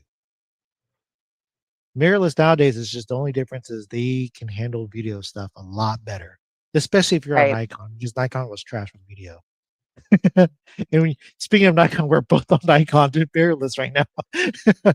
But I just wanted to throw that out there because I've stuck with Nikon forever, and you know, Well, you shot Sony for a while until what the 9 or the 8 came out, right? so yes, so I was on the D850 for Nikon DSLR for the longest for a while. I was on a D500. I went to D850, and then I waited because I normally shoot video, and I've always shot video on Nikon, even on DSLR. I just shot it with manual focus, Okay. and then I was like, you know what? I'm gonna wait for like an actual dedicated video camera, which today now is the ZR, but they came out what last year. So Yeah. I waited and I waited, and I was like, you know, I'm not getting this camera from Nikon, so I'm just gonna go ahead and just buy a Sony FX30, Right. which was amazing, by the way. And then I sold the FX30 for FX3, and then I was like, why am I? And then obviously I upgraded to the Z8, and I was like, the Z8 is actually Right. really really amazing for video. So I was like, so why am I Do you keeping anything with use the Sony? do you use the 3D function on the Z8? The 3D tracking? So it varies on what type of Okay. turn. So like I guess the hardest part about video is if you are using different cameras, it's better to just stick with one system because of this. Okay. But like Nikon, like I want to say Nikon's autofocus, for example, is better than Sony's, which is very hard to believe, but you have to know what you're doing with Nikon because you can't just it's Okay. not just one for all. You have to constantly change your settings. Because with Nikon, it's like you have 3D focus, right? But then you can also change like the range of like the focus. You can change the type Right. of like do you want it to focus on a human, vehicle, Yeah. right? Continuous. Yeah. Yeah, yeah. And then like even outside of the 3D, you have all those other functions. And it's like if you know what you've the more you use it, the more you know Right. what works and what doesn't, right? Whereas Sony is a little bit more like I wouldn't call it a free for all that makes it work, but it's more willing to work that way. Whereas Okay. Nikon is a little bit more specific where you have to set it to like a specific setting for motorcycles, for example. Like what works for Okay. cars won't work for motorcycles because it's too fast, too small, Right. and it's vice versa. Like it's just Yeah, I will say I think that's the thing I've probably fought with the most with my Z6 too has been figuring out how to make the autofocus work for me best, which I think is why I want to try doing manual this year. Not necessarily for video, but for photo, for like the panning shots, because I haven't done much with the panning shots until like the end of last year, beginning of this year. Um, because again, it's one of those things where like it always feels so overdone. It feels like everybody's doing it constantly. I was like, is this really what I want to do? But then when I started playing with it, I'm like, all right, I get why everybody likes it. I know that everybody likes the motion of it. Sometimes I like the stop motion. I want to see all the crispy lines and like all the things and the grit of the Mhm. car and the details. Um, but I think I want to be a little bit more intentional this year and not feel like because I get free access to an event, I have to shoot everything. And I think that's where I've been living like the past year and a half is it's just like, oh, well, I'm at the event. I have to shoot every single thing that goes past me. Must shoot, must grab Mhm. information. Um, and actually, I don't think he's on Instagram at the moment. He was live with us, or not live. He was in the chat with us earlier. Mopar Travis Snyder, with the Black Betty. I'm gonna do Drift Week with him, but we're doing Hyperfest first, and like we're leaving Hyperfest early to then go all the way up Midwest, North Midwest, Mhm. to do Drift Week for 2 weeks. So I'm probably gonna be on the road for about 2.5 weeks, but fuck it. You know what I mean? Because it's just like if we're just here for the experience at this point, I might as well, go for the experience and check it out. And with something like that, I can kind of shoot whatever I want because he doesn't care as long as he gets something out of the deal. And I don't care because I get to check out a new event and tracks I haven't been to yet. It's the experience is all that matters. Like if you get, Absolutely. considering how long you'll be shooting for, like because the amount of time you get to shoot, you're gonna get something that's good. That's all that matters. Yeah. Yeah. Yeah. Absolutely. All right. Well, we're at an hour and a half. I feel like we've covered probably everything we can for the discussion that we're actually having. You know, don't don't die. Be considerate. That's about all we got. Yeah, I mean, it's very simple, right? I get it. If you're especially if you're new media, and I call it common sense, but like I get it. You might want to try something. Don't try it. Just just be cookie cutter, but be creative about being a cookie cutter. Just Yeah. it's okay. It's okay if your shots Be, don't look the greatest, but that's what time. That's what the experience is for you. You go out and you yeah. keep doing it, and you get better. That's all. Well, and I think too, I think it's really easy to get caught up in sticking to the social media trends too, because, I see that a lot. Like there's a very particular, like, I'm going to say car guy style of even video where it's like 3 seconds, 3 seconds, 3 seconds, 3 seconds, 3 seconds, where like you're switching from this part of the event, this part of the car, that part of the car, the helmet, like, and then eventually to me that's the thing that looks the same over and over again because it's the same trend style of edit, no matter whether the footage is good enough or good, good enough or not, or like really really good. It's like you start seeing the same thing over and over again. And I think that was when I shifted a little bit because I started out doing that as well too. I'm like, all right, well, let me copy this thing and see if I can learn how to do the edit. And then after Mhm. that, you're like, oh, okay, cool. I can do my own thing now. I figured out how to do that edit. We'll use that somewhere. And I think that's what it should be don't be afraid to do something different. Yeah, Like, like I know, for example, like my edits are a lot different compared to people who normally shoot Drift Nirvana. fair. And then, I mean, not many people shot videos before I started shooting Drift Nirvana. And Yeah. it's okay to be a little bit different. You don't have to follow the Hmm. trend. And just like you said, people get kind of caught up in like the whole social media stuff too, where it's like, um, the likes and stuff is like a huge dopamine, and it's Well, it's okay. tough. Yeah, Yeah, it's it's okay, tough but like because, don't be discouraged just because your post only yeah, got like 3 likes or like 10, 50, 20, whatever, right? It's okay. But what matters is that if you know you're putting out quality, that's all that matters. So someone's gonna notice. right. Because I'll tell you this right now, Yeah. I'm really bad at social media to the point where like I probably should have more followers and stuff, but I don't because I just don't care.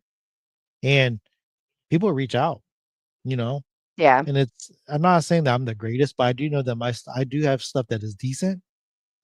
And if you shoot decent stuff, and especially if you go to like bigger events for like drifting events and stuff, Hmm.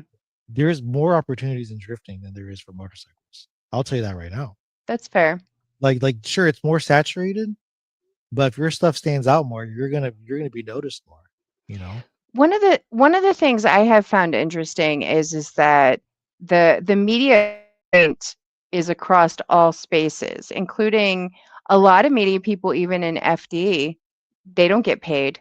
Their expenses might get covered, but they're not necessarily getting paid for their boots on the ground time, their edit time, all that sort of stuff.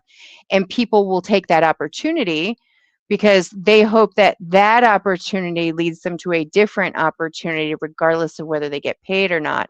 And I think that's the cycle that happens with media very often is it's like, all right, well, you have to network, and then that networking eventually gets you to another space or another person or a team or whatever it is.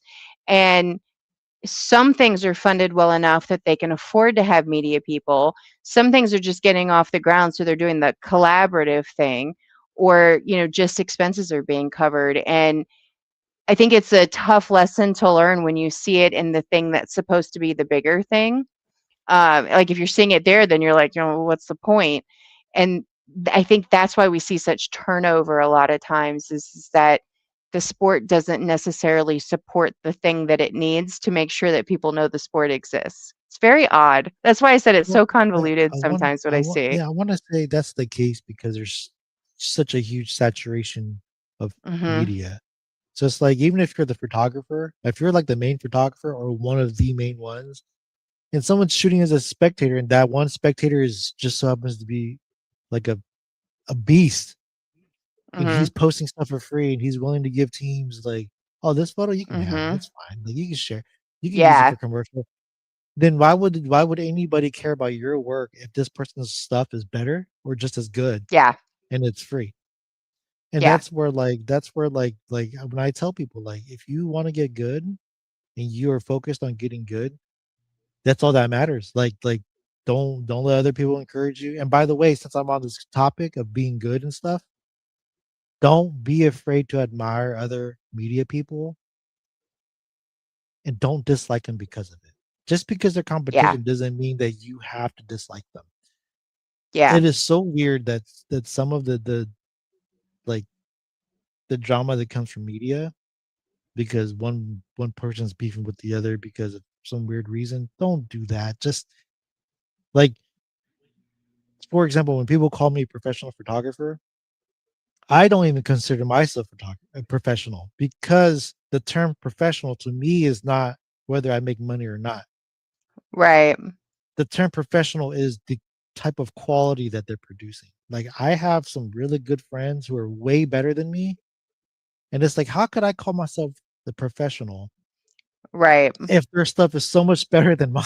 You know what I'm talking about? And Well, they're it's only it's friends because I don't view them as threats or anything. They are people I've actually right. asked, like, dude, how like for example, like my buddy Dustin from Fast Blast, Mhm. he normally does a lot of Moto America stuff.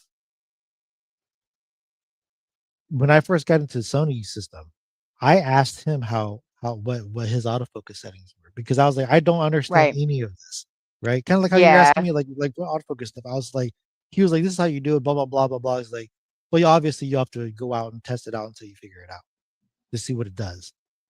Right. Someone of that level, like I had never thought that they would have like even given me the light of the day to give me any information on how to get better, Right. right? But the people who don't view you as a threat, the people who just want you to get better, those are the people that matter. Like, and it's that's what I try to do. Is like when people ask me for help, I try to give them help, but it's like at the same time, I tell them in the end, you still got to go out there and test it to make sure that to see what it Yeah. does, right? Because if you don't see what it does, then you won't know. Yeah, no, that's fair. I remember when I was doing people photography, probably about my first year in, I never gave myself a title, kind of like what you were talking about, like people were referring to you as professional. And I never gave myself that title. I was just like, I do photography, I do this thing, whatever it is, I do freelance work. Now it's what I usually refer to it as, is I just do freelance work. Because it's a portion of what I do under my business. It's not all of what I do under my business. And I had kind of the same thing. I'm like, am I one? Okay, maybe. Like you just kind of have a conversation with yourself because you're like, I didn't give myself the title, but somebody gave it to me. Um, but when people come to me for information, I'm usually very free flowing with it. And then I go, wait, am I qualified for this? I'm like, am I qualified to give this person any information? So I'm usually like, so in my experience, this is how I've done it. Doesn't mean it's right. No, But that's generally I, how it goes. Yeah. I understand what you're saying though too, because I've seen it happen where, you know, oh, this person that and this person this, and you're just like, can I have friends? I'm like, can I just be friends with people? Like, does it have to be because you don't like them that I'm not supposed to like them? Like, I mean, it happens to me with drivers actually. I have some people that I openly support that people don't agree with the fact that I should because of who they used to be or how they used to handle business. I'm like, yeah, but they're not doing that now. So we're not giving them an opportunity to adapt and adjust and learn from behaviors and change those things. We're just automatically just supposed to be like not okay. And I don't know, sometimes it's frustrating because it feels like being back in high school occasionally, and It's and it's just your it's your a your statement's kind of the same. it just makes the atmosphere like feel weird. It's uncomfortable, Like yeah. you don't want it to feel that way for anyone, right? Yeah.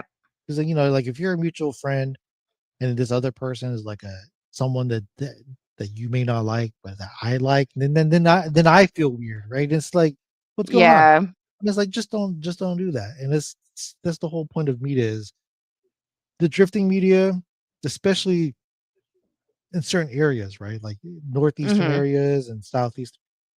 It's a lot smaller in terms of like the community. Like it's saturated, but it's like it's a small community within like who knows who. Like Right. where you've seen this person's stuff before, likely. And it's like Yeah. you disliking them because for some weird reason, right? It just creates a weird atmosphere. Like, don't like Yeah. unless you have a legitimate reason to, right? But Yes. if it's okay to admire someone and not dislike them. Yeah. Like it's very common in the motorcycle media world where people Okay. beef with each other for some weird reason.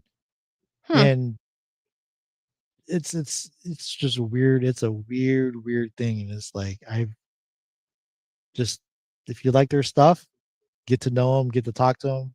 Like Right. they might have information that's like that might help you improve. They might try. Yeah. But the way I see it is, if I help this person improve and they get better, and they get better than me, it just means that I have someone that I could get. I try to improve and try to be Sure. better than, right? And I think those type of people are the people that you should like. People in general should try to be around is people who encourage you to get better based off of their quality of work, and not people who enable you if your quality of work is not that good and they tell you that it's good. Like, I think that's the hard part when it comes to creative things a lot of times, and mhm, that came up on one of my other lives, which is part of the reason I wanted to do an etiquette one, was the fact that we have a tendency to gas people up because we want them to keep going, we want them to keep doing the thing. Even if their stuff's not great right now, we know that they're gonna continue going, so, you wanna continue supporting them. Sometimes that backfires.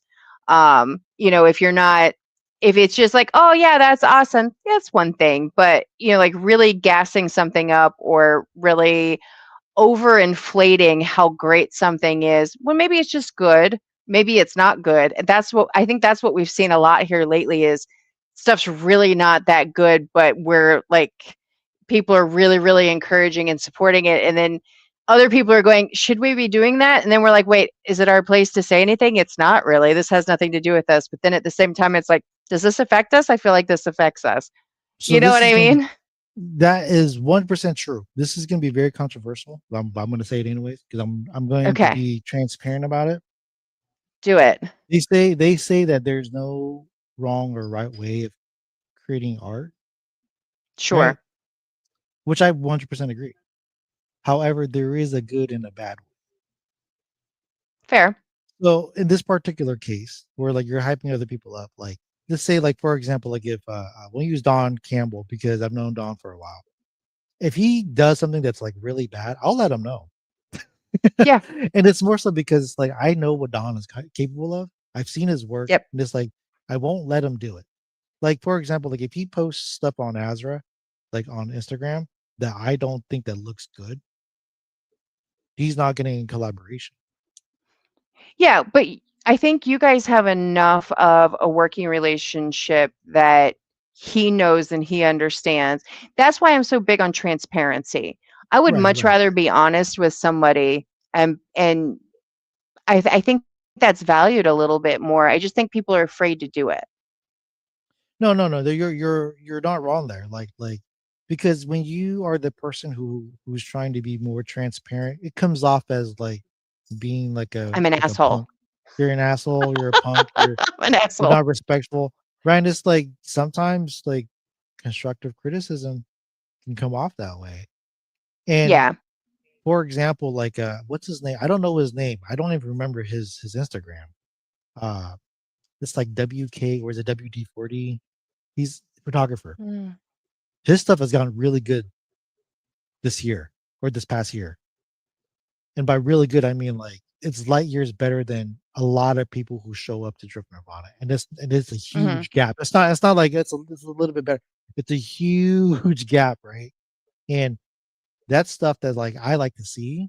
But then you have a lot of people, and I get it, it's fine. Like, people it's they're shooting photos. Some people don't even care about their quality, which is fine.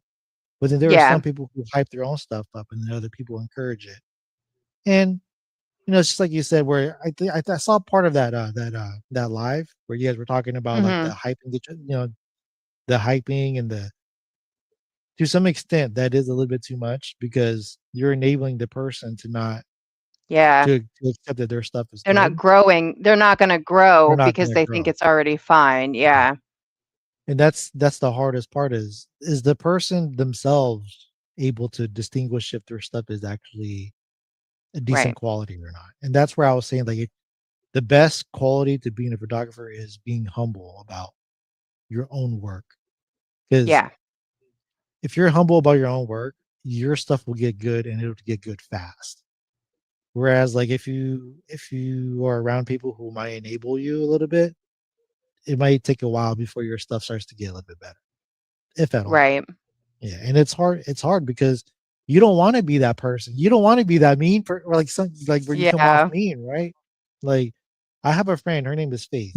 She goes by the name of Full Throttle Visuals. Okay. She started shooting uh well she really started shooting more seriously last year, Mhm. and I wouldn't let her upgrade the body on camera or anything. I told her, no, if you're gonna come up under me, you have to use what you currently have, and you are not until I tell you that it's okay to upgrade, because you need to learn how to Mhm. shoot first before you upgrade your body, which is only going to allow you to Right. shoot more photos, right? You're only going to create more work for yourself. But Right. like every single time she posted something that, or share something with me that wasn't good, I would just tell her straight up, "That's not nope." And it's just like, but then that's the difference, though. Is like I know her, right? Where like Right. someone where you're close to, you can be a little bit more direct, Yeah. more more truthful about, more transparent. Where in a public setting, you probably I wouldn't say can't you probably shouldn't because then you're gonna look like a dick to Yeah. them, and I Well, get I it. I think I think that's kind of where I've come to with it is if somebody asks me, I will be honest. And I usually tell Mhm. people like, look, don't ever ask me a question unless you want what I actually think.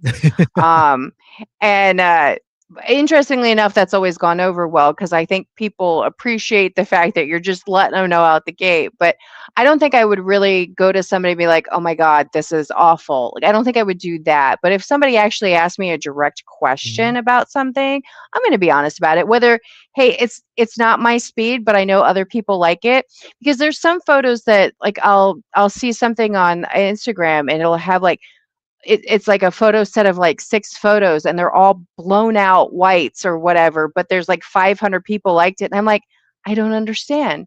And then I'll go, well, it's just not my photography. It's not what I find appealing, but obviously 500 other people did. Now, is that Mhm. because 500 other people actually like the photos or because 500 people out of 500,000 followers liked the person? And that's the thing that I think sometimes we have to remember with social media sometimes is that popularity makes a difference too. It's not always about skill and talent sometimes it's about popularity. Yep. And we just it's just I kind of the mean, reality of it. you can have 5 million followers and get 5,000 likes, and the other person might have, let's say, 100,000 and gets 5,000 likes. The 100,000 did a better job, Right. unfortunately. And it's like Yeah. you have to look at the ratios and stuff. But Yeah. you're right there. Is you have to be careful. And like, for if I'm very much like you, where it's like I don't give unsolicited advice. I don't give unsolicited anything. Yeah. Some people have thought that I am a punk or a dick because I don't give advice, and it's like, well, I'm not going to give it to you unless you ask, because I'm not going to Yeah. go and tell you, well, that you're doing this wrong, because I'm Yeah. not. Maybe you're I might not. think it. I might think it, but Yeah. I'm not going to say it until you ask me. And it's like, I'm not going to tell you. It's kind of like, for example, when we were at DOD and you first came up to me, you were asked, because you messaged me and I never got back to you. Yeah. You had asked me about a question about like a It's like you setting. don't love me anymore. It's fine. You'd asked me about a setting, and it was like, and I was more than willing to just give you the answer or something, right? I Yeah. gave you, I even gave you like the answer, like what happens when you do that, right? And it's like some people aren't willing to even try that to begin with, but like Right. the fact that you're trying to find ways to improve, like you're trying to find an answer to what does this do? I need to figure out what this does, right? Or let me Yeah. go ask someone who might know what this does. It's like that's the biggest eye opener. Like, to me, that is the biggest like green flag you can find in someone who's shooting. Right. Is it's like that person wants to learn. They're willing to try stuff. Like, Right. the reason why this matters so much to me is because shooting at the track is completely different from shooting like portraits and stuff, right? Yeah. Yeah, like I feel like knowing your camera settings matter more because everything is a lot, like, in terms of like length and like distance to your subject, is a lot more sensitive. And it's a constant moving vehicle coming towards you or away.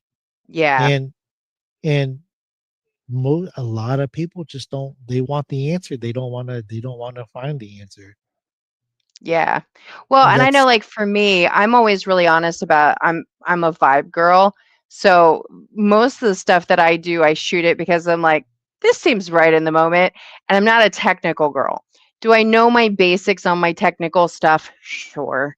I can get the camera balanced out, all that sort of stuff. And I know what the functions do, but I don't even really want to think about it because I want to see something and I want to shoot it.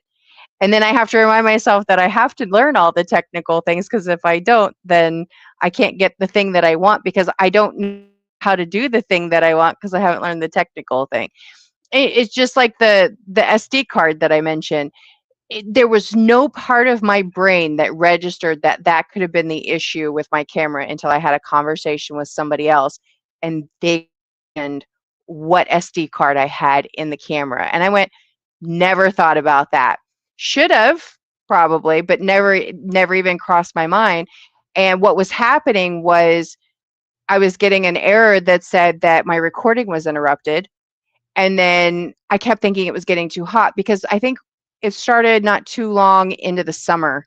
And I was at an event, sun beating down on the camera. I just assumed the camera was just getting too hot. And as soon as I swapped the SD card out, it was fine. No issues, you yeah, know? it's, unfortunately, like, depending on how you're shooting, what you're shooting, SD cards, Yeah. it'll overheat. Yeah. Yeah. Well, that and what was happening for me was it wasn't the read and write speed was an issue. Oh, okay, yeah, Because I yeah. just grabbed one out of my bag because I ejected the other one across the van. I still have no clue where that thing went, by the way. And that was what the issue was the SD card couldn't keep up with what the camera was asking of it. So I could only Yeah. record for so long before it's like, yeah, I can't do this. And then it would shut itself down or it would shut the video recording down. Yeah, I was And gonna say that becomes a big issue with videos. Yeah, and then, I kept thinking I needed to replace my camera, like, that's how bad it was, and all it was a stupid SD. It's kinda like my refrigerator and the fact that it was most likely a sensor that was being covered up. You know, it's just like, it's always something simple sometimes, and it's like you kick yourself for it later. I mean, that's it's simple, but it's like one of the things that people kind of look past, really. I mean, Yeah, and I don't blame him either. Like you would have never really expected that mm-mm, an SD card's write and read speed would affect like the yep. buffering on your camera when you're shooting photos, right? Well, Or just normally, recording at though. a quality. Yeah, well, normally though, you would get an error. Like if I put the wrong card into like one of the action cameras, it'll tell me Mhm. I need a different card. Like this card isn't going to work. There's literally an error. But my big camera, my big girl camera didn't tell me that. It just kept interrupting the video. But now that I've learned that lesson, I won't unlearn that lesson. Like if it ever happens again, I definitely know what Well, I to mean, check now. it could also be one of those instances where like your card may initially, like when I say initially, like it may initially like have the specs that are required, but then sustained speeds weren't. Right. Right. So it was probably just like, oh, I mean, yeah, sure, but no. And then the camera's like, yeah, Yes. okay, we're just gonna give you what we have, and it's all choppy or something. Exactly. Yeah, I guess another thing that I wanted to bring up was I pay attention to people, right? Not that you guys care. I'm just saying, like if I pay attention, other people might pay attention too. You know how when you take a photo of something and it looks super nice and crisp, and you're like, "Oh, that photo's gonna look Mhm. dope," and then you get home and you look it up, and it's like, "Yeah, that photo is. I'm gonna just delete it." All right. And that's it's because of like you take you're viewing your photo on a small Yep. LCD screen, so it's like it's compressed, it looks sharp, Sure.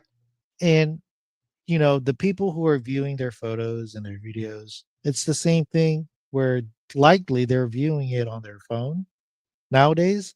So everything's compressed and it looks nice and sharp until you look it up on a Yeah. computer and it's just blurry and nothing's in focus. Yeah. For one, personally, that is my worst fear is me selling someone a photo that's not as clear as I think it is. They Yeah. go and buy it. They view it and it looks all sharp and crisp because it's on their phone. Then they go and blow it up on like a huge canvas and it's just blurry. Mhm. My worst fear. That's why I don't keep anything that's like slightly blurry. Two, that's what Instagram is for. People who post on Instagram, including myself, but I'm just saying, I challenge you to post an actual crisp and clear photo on a big screen onto Instagram. Don't let Instagram compress it so that it makes it look clear because every single photo that I come across for like Drift Nirvana or like Uni drifting event, I You blow always it up. go and I blow it up and I'm like, that's not in focus. It just looks like it's in focus. And and it's like I said, it's not even a big deal because like the people are viewing it on their phone anyways, or like their Yeah. iPad or whatever. So it's going to look compressed and it's going to look great. Uh-huh. But to me, it's like the biggest like me as a photographer, it's the biggest pet peeve I have. It's like I could Yeah. never do that. Well, it's interesting that you say that too. For a hot minute with Instagram, I had uploaded a couple of photos. I don't put photos on Instagram much anymore because nobody seems to care. So I just don't put them up much anymore. Mhm. But there was a couple of sets that I think I had put up from, I think it was from DoD. And the first photo, like I was pulling up something on my phone, so sometimes they'll pop up in my actual feed. I'm like, "Why is that blurry? That wasn't blurry. Oh, That that's just wasn't Instagram. pixelated when I put on." Yeah. I know, I panicked. So I swiped through the rest of them. I'm like, "Why do all the rest of them look okay?" And I went back to the first one. The first one was fine. So what was happening was when that post was first populating, the photo looked like shit. Yep, And yep. then it needed a minute, I guess, to do whatever it was doing. And, I was like, "Okay." And then I had, like, 3 more posts like that, and I'm like, I wonder if other people are seeing it the same way that I'm seeing it. You know what I mean? It's like, I wonder if there is something that's happening to where maybe that's why my photos aren't doing well is because maybe they're too heavy for Instagram. I don't know, maybe the way I'm exporting them. So I think the biggest thing is that So that happens to me too. Like the first photo that Okay. I post, it's always like pixelated, right? And then like the ones that you scroll across, it's always like it's always nice and crisp, like your original photo would look, but the first one is always Mhm. pixelated. And then you go back and the first one is fine. Yeah, it's really It's weird. something to do with Instagram. It's not you, and it's the same thing with Okay. videos too. What I found was that um it's something to do with like the bandwidth. Like if you have like if you're connected to 4G and you look up Instagram, all your footage or whatever, like your feed is all it's all like pixelated or like bad quality. But Mhm.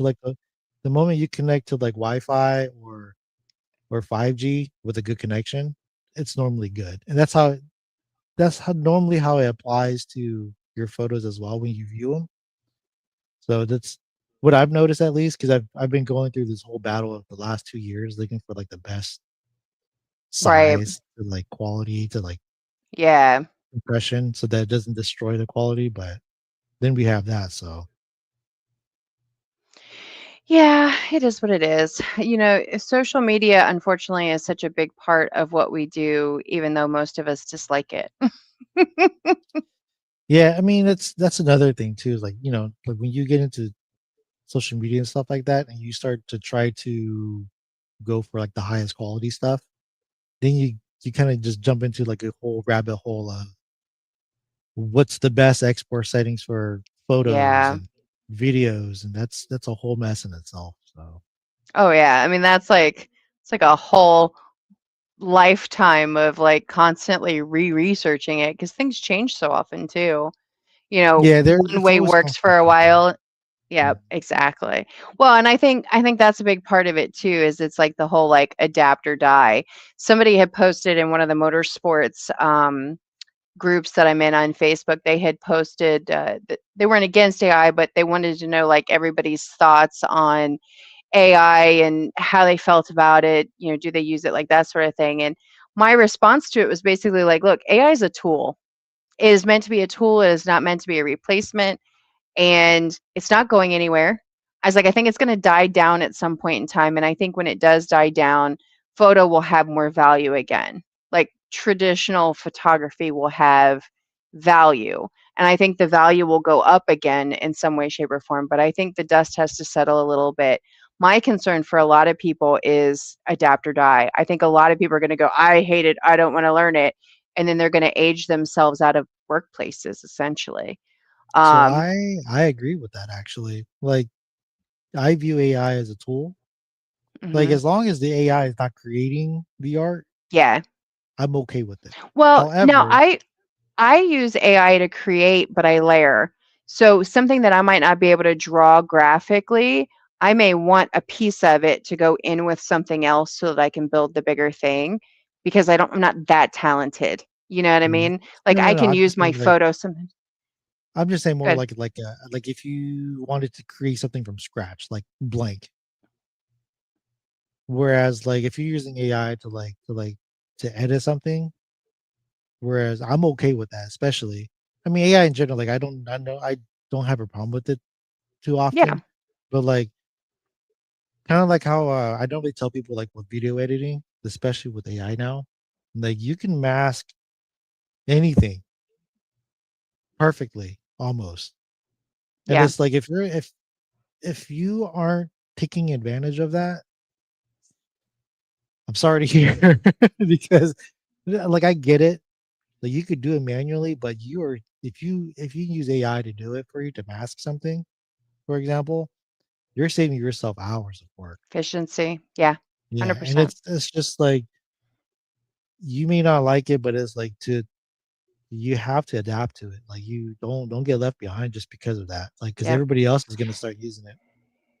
Well, they're already starting research and reporting on there's a concern that eventually problem solving is potentially going to be an issue because they're seeing it a little bit more that because there's so much access to information, sometimes people aren't necessarily going through like the deep dive process on information and problem solving, that could be an issue at some point in time here soon as well. I mean, that makes sense, right? Just a lot of Yeah. there's just a lot of information that your typical person wouldn't even access. They just see the top of the layer and be like, okay, cool, whatever. Whereas Yeah. like AI can bring it all forefront. So Yeah.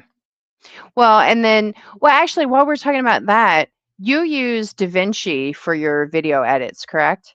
DaVinci yes. Resolve? Okay. Mhm. Mike and I were talking about that. I had the free version of DaVinci and then I eventually bought it.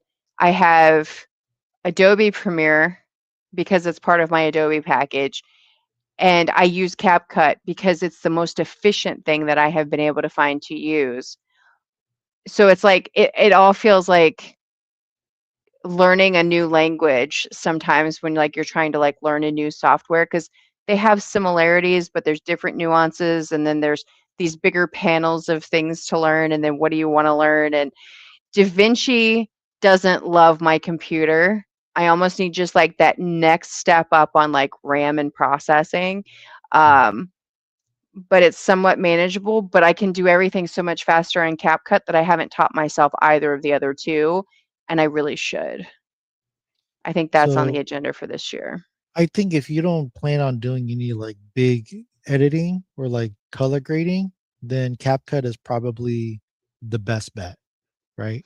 So I Whereas, think CapCut makes it easier for me to trim everything. It's faster, which right, is the right, right. reason that I started using it Mhm. because it's not as beefy. I want to use DaVinci for the masking and the color grading because I haven't used it and I would like to. I think the hard part for me is so many of like the tutorials on DaVinci want to talk about log footage and my Z6 II, I don't have log footage. I can shoot in flat. I don't like shooting in flat, but I can. But it's not the same as having the log footage. So that's one of the things that I played with at the end and beginning of this year was my camera has different color profiles like that would be considered like a filter if you will to where like you can like one's called denim and toy and monochrome and whatever else like if I just want to shoot a little differently but I would like to actually feel like I have control over my color grade and there are obviously options in CapCut, but we know DaVinci is set up so much better for it. So so definitely so DaVinci in regards to like color grading is definitely the only reason why I would go with DaVinci, right? Okay. Um however, I would choose DaVinci over Adobe because DaVinci actually takes, especially if like if you have like a good computer or a good like laptop, Hmm. it can actually take advantage of like your hardware to process like effects or like exporting videos and stuff. It does a way better job. Okay. That's the reason why I swapped over to DaVinci was because of Okay. those two. Um, because I used to use Adobe Premiere, Okay. but that's the reason why I swapped. Um, however, with that being said, like just like it's just like anything else where you kind of just have to learn, right? But the whole log thing and like the flat, there's because it's such like a it's so weird because it's almost like a elitist almost. It's like an Yeah, I get elitist it. thing. Like if you don't shoot log, you're not doing it right, or if you're not shooting, Well, I um, think what it is so many people, because the ones that are doing these tutorials a lot have the cameras that have the log footage, which is mhm, why you get so much information from that log perspective. And then you have some people that are colorists, and that's actually the only thing that they do for like Netflix and, you know, whoever else that they work for. And they're used to working with every different type of camera, like what is it, Ari, and yeah, maybe you've Ari got and all this other Fuji, stuff. or yeah, the more cinema cameras. When I thought my camera was going bad, I looked at the new Red camera that Nikon has. That was the one that I was actually Mhm. leaning towards getting. And then when I realized I didn't have to replace it, I was like, that can wait. I don't have the funds for that. That can wait. Yeah, so that's what I mean is like when I say elitist, I mean like I can't tell you how many times where it's like I've done something and it's not the way that people would normally do it, or the Hmm. people who are super into like being colorists would do it. Like, Hmm. like color transform and all this other stuff, and you're converting like color profiles. And it's just like sometimes I don't even do any of that. I just grade it to how going straight from the log to how I think it looks good. Like it doesn't Right. have to Yes, there are like when there's like nodes and stuff in DaVinci, those are basically layers, right? To put it in Yeah. short, to make it easier to understand, they're just layers. Yeah. Yes, there's probably certain layers that you should put before another one because of the way it Right. reacts. But like the whole like normally what I tell everyone who come to me who ask about like what I do with log footage and like color transforms and stuff, I just tell them don't get too sucked into that. Just color grade from the get-go the way you feel like looks good.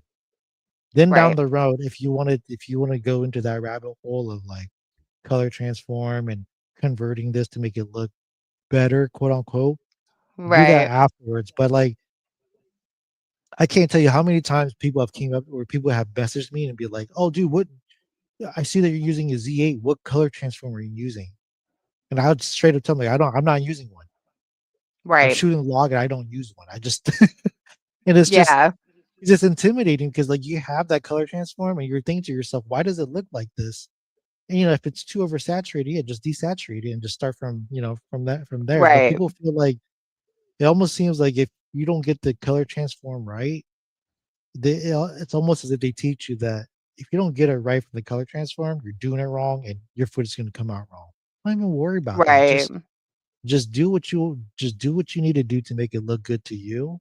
And later on, if you want to try to fix it, do it that way because the process of making anything look good for video is too tough, especially if you shoot motorsports.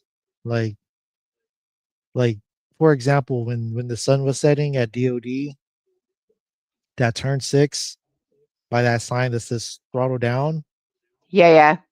and where it's all shady and it looks all like I might expose for that and it looks good. And then as soon as they come out from the tree line and it's super Mm-hmm. overexposed because the sun's shining on them, Yep. you're not gonna get the perfect shot. It's unless you have Yeah. like an FX6 or like an FX9 where it has like an auto ND filter and Yeah. it's switching it for you on the go. Like just do you. Just have fun, like get the shot and then worry about it later. Yeah. But it's Yeah. like it, it's a whole different beast in itself though. It's That's fair. Well, and say again. it's the same thing with photo editing. Like Yeah. I stopped using Lightroom, and people ask me all the time. They go, "What are you using?" And I tell them I use DxO, and they don't know what that is. And it's like, well, I've stopped using Mm-hmm. Lightroom because that's overrated as hell now, in my opinion. Right? Like Yeah. I'm not saying that it's not good. It's still great, Right. but I realize that I don't use any AI for Lightroom. Mm-hmm. So if I'm not using any AI for Lightroom, then why do I care about it? I should just use something that does everything else better. I get that. So I actually taught my photo editing to myself on Photoshop first. So it Hmm. was really hard for me to make the transition to Lightroom for the bulk edit. Like I bulk editing was not something I was good at. I've gotten better at it because I've made myself at least try it. So I'm a little bit more comfortable with Lightroom than I was initially. I would still prefer to touch one photo in Photoshop and just like completely dial that photo in. But if you're shooting an event where you're shooting so much bulk, you can't, that's impossible to do it Yeah, that way. you have to use But Lightroom. coming from people photography, where I might shoot with someone for 30 minutes and I might only deliver 5 or 10 photos, I could Yeah. take time in Photoshop to do all the layering and the cool stuff that I wanted to do. But that's why I think this year's gonna be a little different. I think I'm just gonna do kind of what I want, and we're just gonna see what happens. But I found what was happening with the video is because I kept trying to try something new. I was spending so much time on like one thing, trying to like figure something out or teach myself something that I wasn't touching half my footage most of the time. I was only touching like 1% of it, which was why I just started like clipping everything together in CapCut and then tossing it on YouTube. I'm like, there it is. You want it? There it is. You can go look at it. Because so much of my footage has never been touched. Like I didn't cull it, I didn't label it. Like it's video sitting in a folder. No, it's the same with me where it's just like some of my shots are poop, but then I have so many shots that I have that I just haven't touched or even looked at. Yeah. It's just the way it is. Well, and with my camera, and I'm sure yours probably has it too. When I shoot video, I can take a screen grab as I'm shooting the video. Yeah, Like you if I just see press. something I like, Yeah, you you just just press it press the while. button. Yeah. Well, and then I go trigger happy with that.